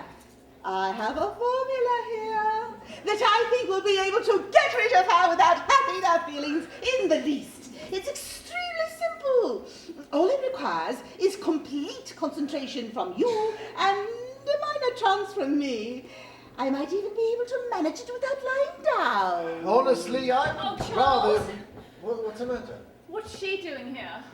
She came to offer her condolences. Oh, there should have been congratulations. Please don't say things like that, Elvira. It's in the worst possible taste. Madame Arcade, allow me to introduce you to my first wife, Elvira. How do you do? Oh, what does she want, Charles? Send her away. In what part of the room is she at the moment? She's wandering about. I'll let you know when and where she settles.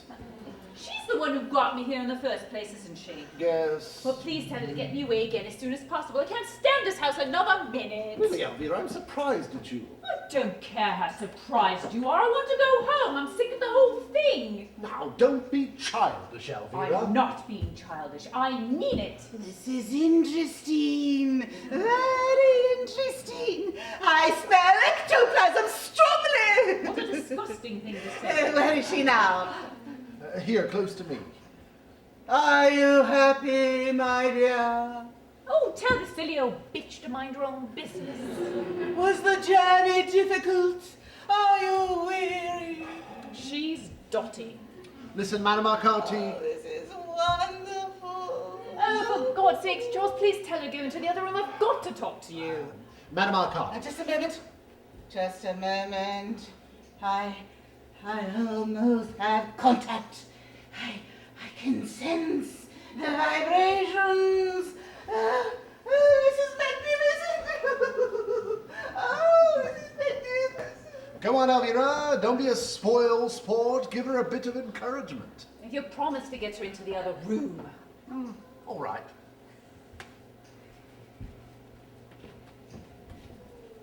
Oh, yes, again. How's that?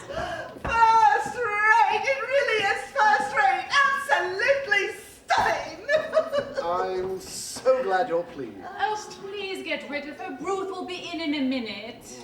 Madame Arcade, would you think it was frightfully rude if I asked you to go into the dining room for a moment? My first wife wishes to speak to me alone. Oh, must I? It's so lovely being actually in the room with her. Yes, it is, isn't it? It's only for a minute. I promise you'll be here when you get back. Very well. Hand me my bag, will you? It's on the table.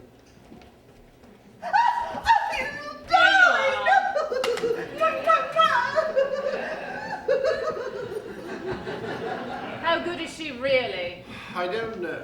Do you really think she could get me back again? But, my dear child, Oh, don't call me your dear child. It's smug and supercilious.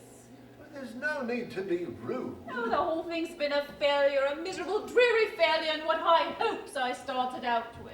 Well, you can't expect much sympathy from me, you know. I know perfectly well that your highest hope was to murder me. Oh, don't put it like that. It sounds so beastly. It is beastly. It's one of the beastliest ideas I've ever heard. Well, there was a time when you would have welcomed the chance of being with me forever and ever. Your behavior has shocked me immeasurably, Elvira. I had no idea you were so unscrupulous. Oh, Charles. Oh, stop crying. They're only ghost tales. They don't mean anything really. But they're very painful. You brought all this on yourself, you know. That's right, just rub it in. It was only because I loved you. The silliest thing I ever did in my whole life was to love you. You were always unworthy of me. That remark comes perilously near impertinence, Elvira. I sat there on the other side, just longing for you day after day. I did, really. All through your affair with that brassy-looking woman in the south of France, I went on loving you and thinking truly of you. And then you married Ruth. And even then I tried to understand and forgive you, because all the time I believed that deep inside you really loved me best. That's why I put myself down for a return visit and had to fill in all those forms and wait about drafty passages for hours. If only you had died before you had met Ruth, everything might have been all right. She's absolutely ruined you, you know. I hadn't been in this house a day before I realized that. And your books aren't a quarter as good as they used to be either. Oh, how... That's entirely untrue. Ruth at least helped me and encouraged me with my work, which is a damn sight more than you ever did. That's probably what's wrong with it. All you ever thought about was going to parties and enjoying yourself.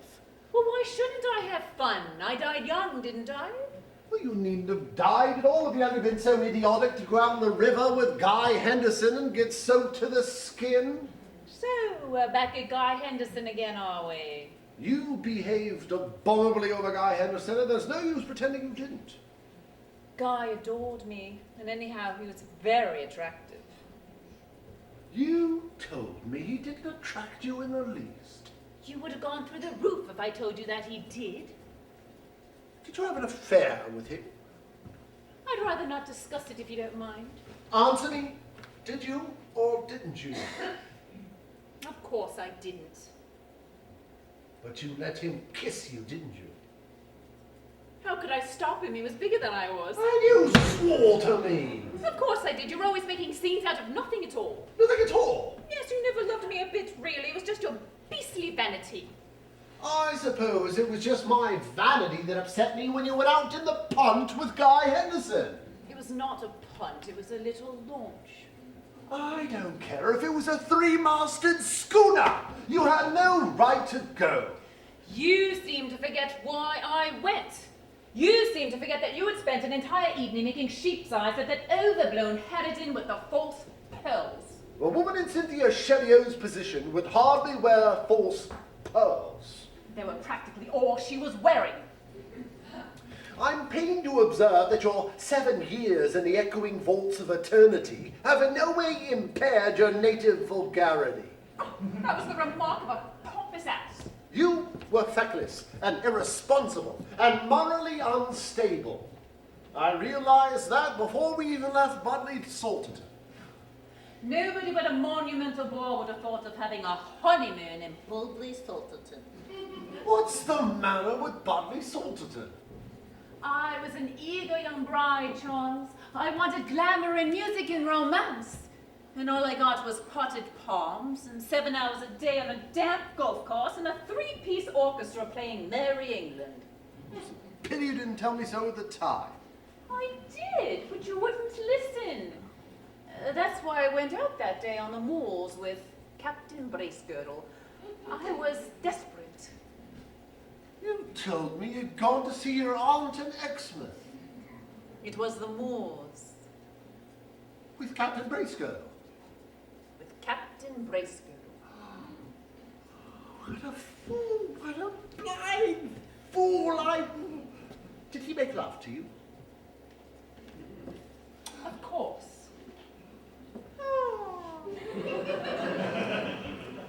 Elvira. But only very discreetly. He was in the cavalry, you know.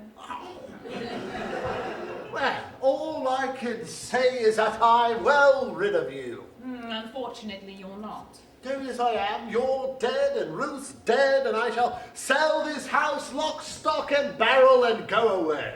I shall follow you. I shall go a long way away. I shall go to South America. You'll hate that. You were always such a bad traveller. That can't be helped. I shall have to follow you. You called me back. I did not call you back. Well, somebody did, and it's hardly likely to have been Ruth. Please, I'm sick of these insults. Go away. There's nothing I should like better. I've always believed in cutting my losses. That's why I died. Of all the brazen sophistry. Oh, call that old girl in again. Set her to work. She's... Oh, I can't tolerate this another Oh, minute. for heaven's sake, don't snivel. Just call her in again. She's got to get me out of this. Oh, well, I agree. And the sooner the better. Madam Carty, would you please come in again? Is the darling still here? Yes. Oh, where? Tell me where. Over in the chair, blowing her nose. Oh, my dear, my dear. Oh, tell her to stop fawning on me. I shall break something. Listen, Madam Carty, my Elvira and I have discussed the situation, and she wishes to go home immediately. Home? Wherever she came from. You don't think she'd like to stay a few days longer? Will I get things a little more organized? No, I want to go now. I could come and be here with her. I could bring my crystal. God forbid. No. We are both agreed that she must go as soon as possible. Please strain every nerve, make every effort, Madam Carty. You said something about a formula. What is it? Well, if you insist. I most emphatically do insist. Oh, Charles. Well, I can't guarantee everything, you know. I'll do my best, but it may not work. Now, what is the formula? It's nothing more than a little verse, really. It fell into disuse after the 17th century. I shall need some pepper and salt. There's some salt and pepper in the dining room. I'll get it. And I could use some shepherd's wort or a frog or two, but I think I can manage without. You won't be frightened, will you, dear? It's absolutely painless. Will this be enough? Yes, I only need a little. Put it on the table, please. Now, let me see. Yes. Sprinkle it, will you? Just the sauce there, right in the middle. Oh, this is going to be a flop. I can tell you that here and now. Now, some of the snapdragons out of that vase. There's a good chap. You are? Oh, Merlin used to do all this sort of thing at parties and would bore us all stiff with it. Now then, the gramophone, Mr. Condomine. In the old days, we used a zither or reed pipes. I think we should use the same record we had before. Whatever you think best, Madam Carty. If only that Mr. Elmsworth from the Psychical Research could see this, he'd have a fit, he would really. Now then, Mr. Condomine, sit down at the table and place your hands downwards on it. But don't put your fingers in the pepper. I shall turn out the lights myself. Shucks. Nearly forgotten. One triangle, one half circle, and one dot. There. This is a waste of time. She's a complete fake. Anything's worth trying. Oh, I'm as eager for it to succeed as you are. Don't make a mistake about that, but I lay you 10 to 1 that it is a complete dead failure. And now, Mr. Willoughby, will you tell your wife to lay down on the sofa, please? Go on, Elvira. This is sheer nonsense. Don't blame me if I get the giggles. Concentrate. Think of nothing. Yes, quite right. Hands at the side, legs extended. Breathe steadily. 1, 2. 1, 2. 1, 2. Is she comfortable? Are you comfortable, Elvira? No. She's quite comfortable. Mr. Condomine, I shall join you in a moment. I may have to go into a slight trance, but if I do, pay no attention. Now then, the music, and away we go!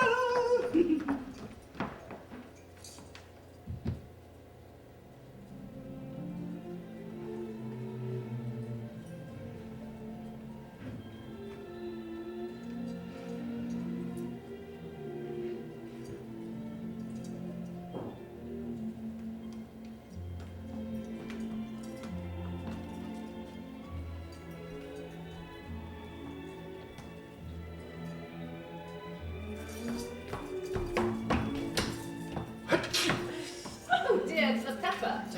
Hold on to yourself. Concentrate.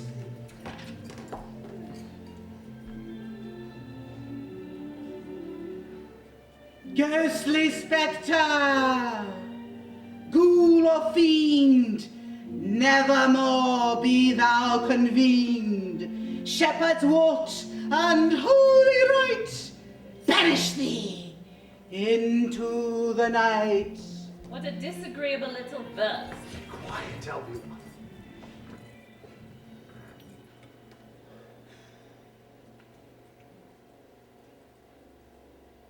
Is there anyone there? Is there anyone there? 1 rap for yes, 2 raps for no. Now then, is there anyone there? Daphne, is that you? I'm sorry to bother you, dear, but Mrs. Condamine wants to return. Daphne, did you hear what I said? Can you help us? Hold tight, Mrs. Condamine.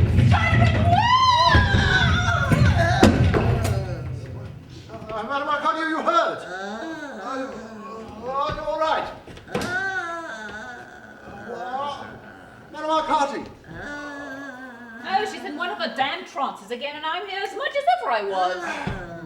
Madam Arcati, are you hurt? Are you all right? Oh, let her alone. She's having the whale of a time. Wake up, Madam Arcati, wake up! If I ever do get back, I will strangle that bloody little Daphne. What happened? Nothing at all. Something happened, all right. You fell over, that's all that happened. Is she still here? Yes. Something must have gone Oh, wrong. make her do it properly. I'm sick about being messed about with like this. Now, she's doing her best, you know. Something happened. I felt it. I sensed it in my trance. It shivered through me. Once and for all, Charles, what the hell does this mean?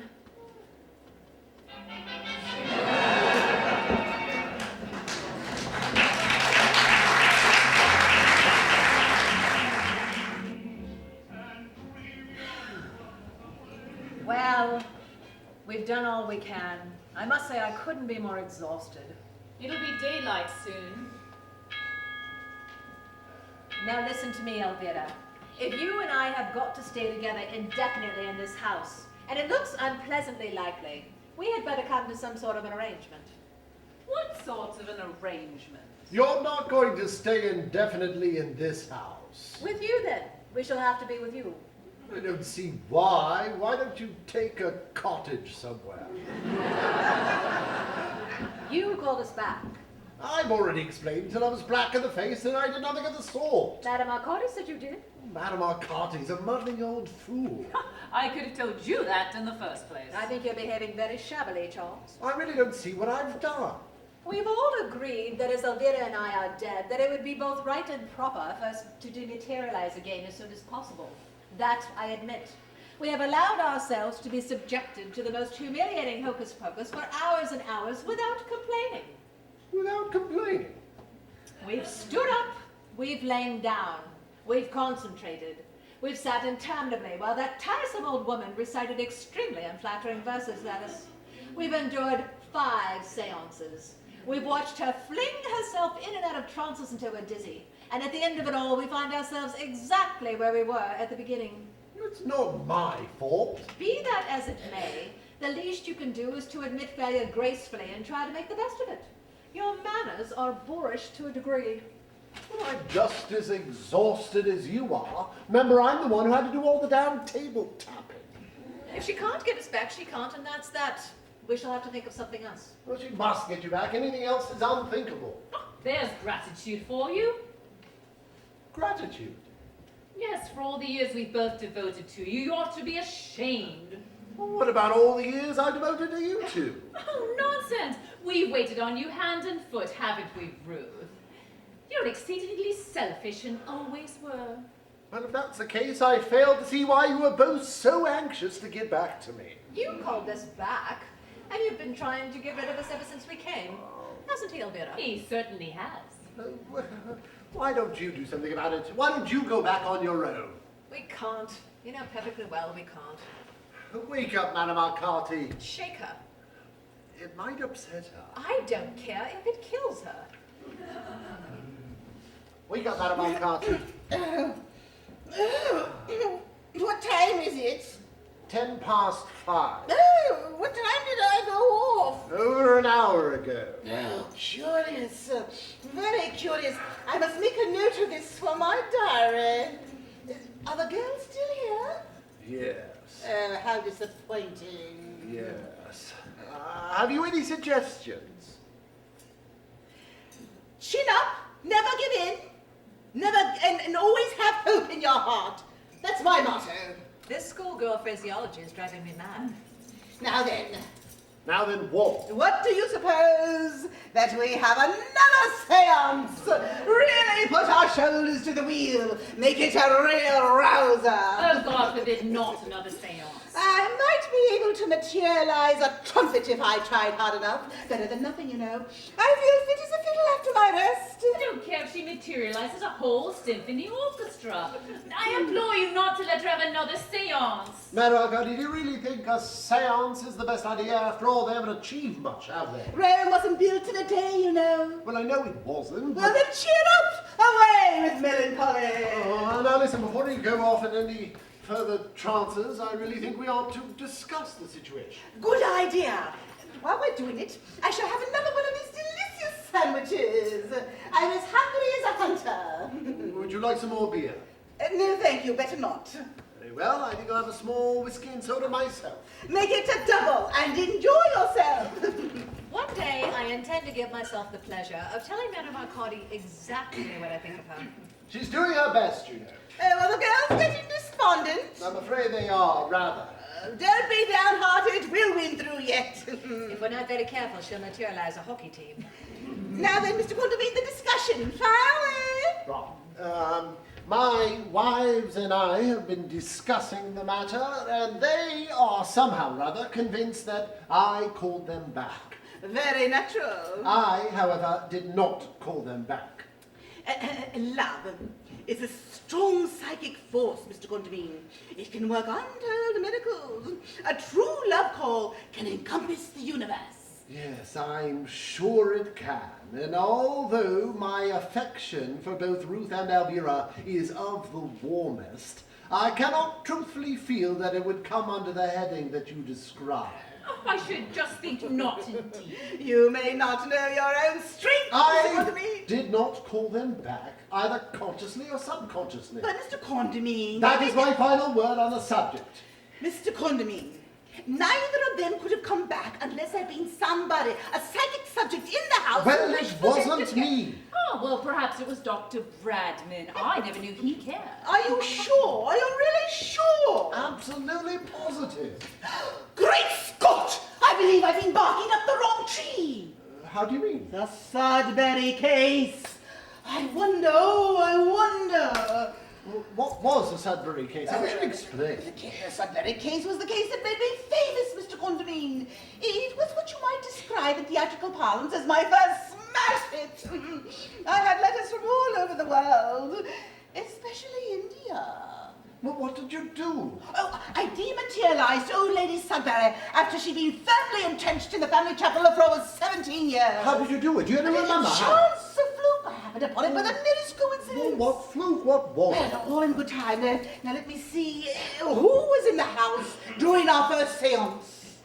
Well, the Bradmans, Ruth, me, and yourself. Yes, to be sure. But the Bradmans weren't here last night, were they? No. Quickly, my crystal! Right. Here you are.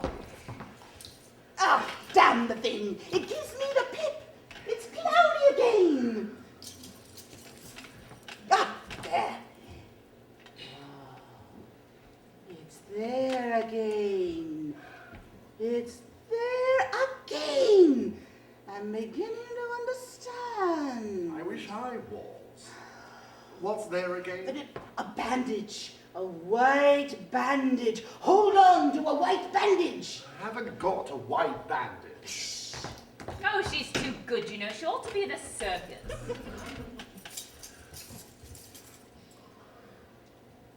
Be you in nook or cranny, answer me. Be you in still room or closet, answer me. Be you behind the stairs, beneath the eaves, waking or sleeping, answer me. That ought to do it, or I'm a Dutchman. Do what?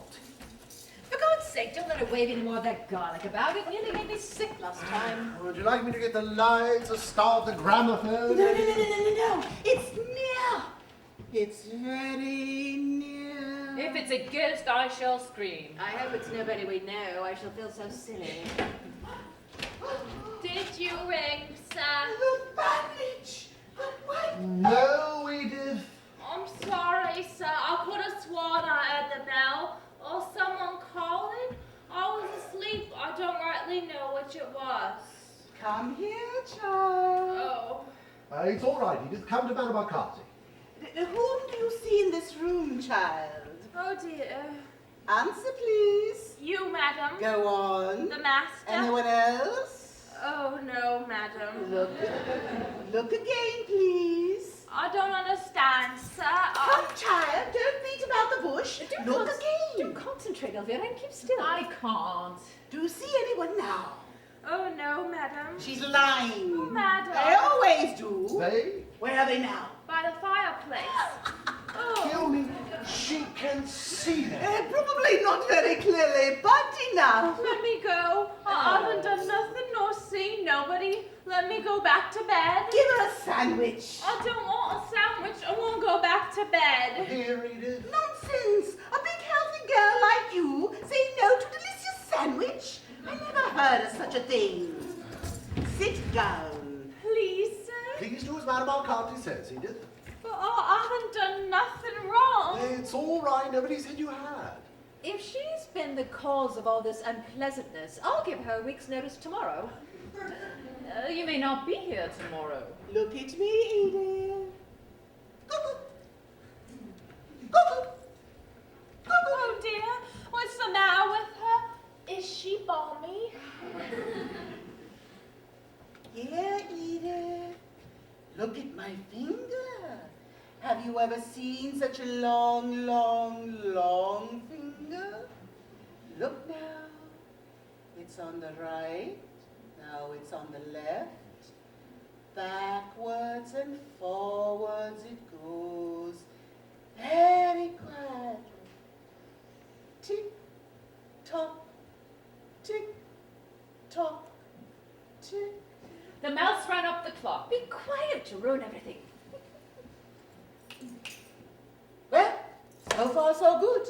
She's off all right. Off? She's a natural, just the same as a Sudbury case. If this is really the most amusing coincidence. Would you ask your wives to stand close together, please? Well, Over there. Ruth, Elvira. I resent being ordered about like this. I don't like this at all. I don't like any of it. I feel peculiar. I'm afraid I must insist. It would serve you right if we flatly refused to do anything at all. Are you sorry for having been so mischievous, Edith? Oh yes, madam. You know what you have to do now, don't you, Edith? Oh yes, madam. I believe it's going to work, whatever it is. Oh, Charles. Shh. This is goodbye, Charles. Tell her to stop for a moment. There's something I'd like to say before I go. It's too late. You should have thought that before. Oh, of all the mean, ungracious. Charles, listen a moment. Let's! I'll be loving you always with a love that's true. Always when the things I saw are Captain bad. Bracegirdle again, Charles, several times, and I went to the 400 with him twice when you were in Nottingham. And I must say, I couldn't have enjoyed myself more. Don't think you're getting rid of us quite so easily, my dear. You may not be able to see us, but we shall be here, all right. I consider that you behaved atrociously over the whole miserable business, and I should like to say here and now. Always, I'll be loving you. London! Hurrah, we've done it! That's enough singing for the moment, Edith. Would you like me to get the lights? No, I will. They've gone. They've really gone. Oh, we've really done it this time. Don't you think you better wake her up? She might bring them back. Wake up, child. Heavens, where am I? It's all right, Edith. You can go back to bed now. Why, it's morning. Yes, I know. But I was in bed. I'll not get down yet. I rang and you answered it. Isn't that right, Madam Arcati? Oh, did I knock off? Do you think it's my concussion? Oh dear. No, Edith. There you are. Thank you very much. Thank you very much indeed. Oh, sir, whatever for? Oh, sir.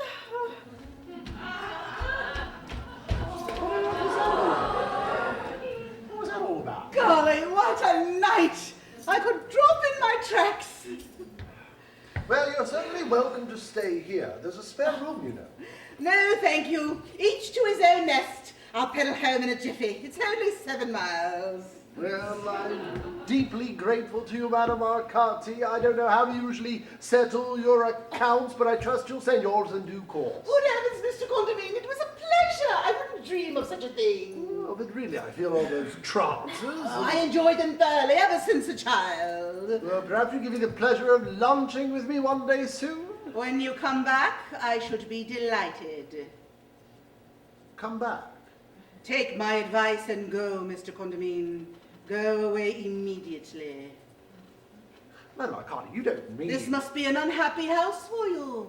There must be memories both grave and gay in every corner of it. Also, what? there are more things in heaven and earth, Mr. Condamine.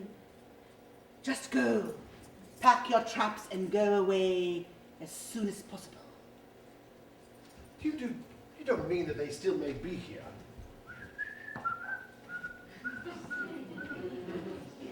Quien sabe? As the Spanish say. I wonder. Well, I'll take your advice, Madam Arcati. Thank you once again. Well, goodbye, Mr. Condamine. It's been fascinating from first to last fascinating. Do you mind if I take just one more sandwich to munch on my way home? By all means. Don't bother, I can find my way. And we'll, cheerio once more and good hunting.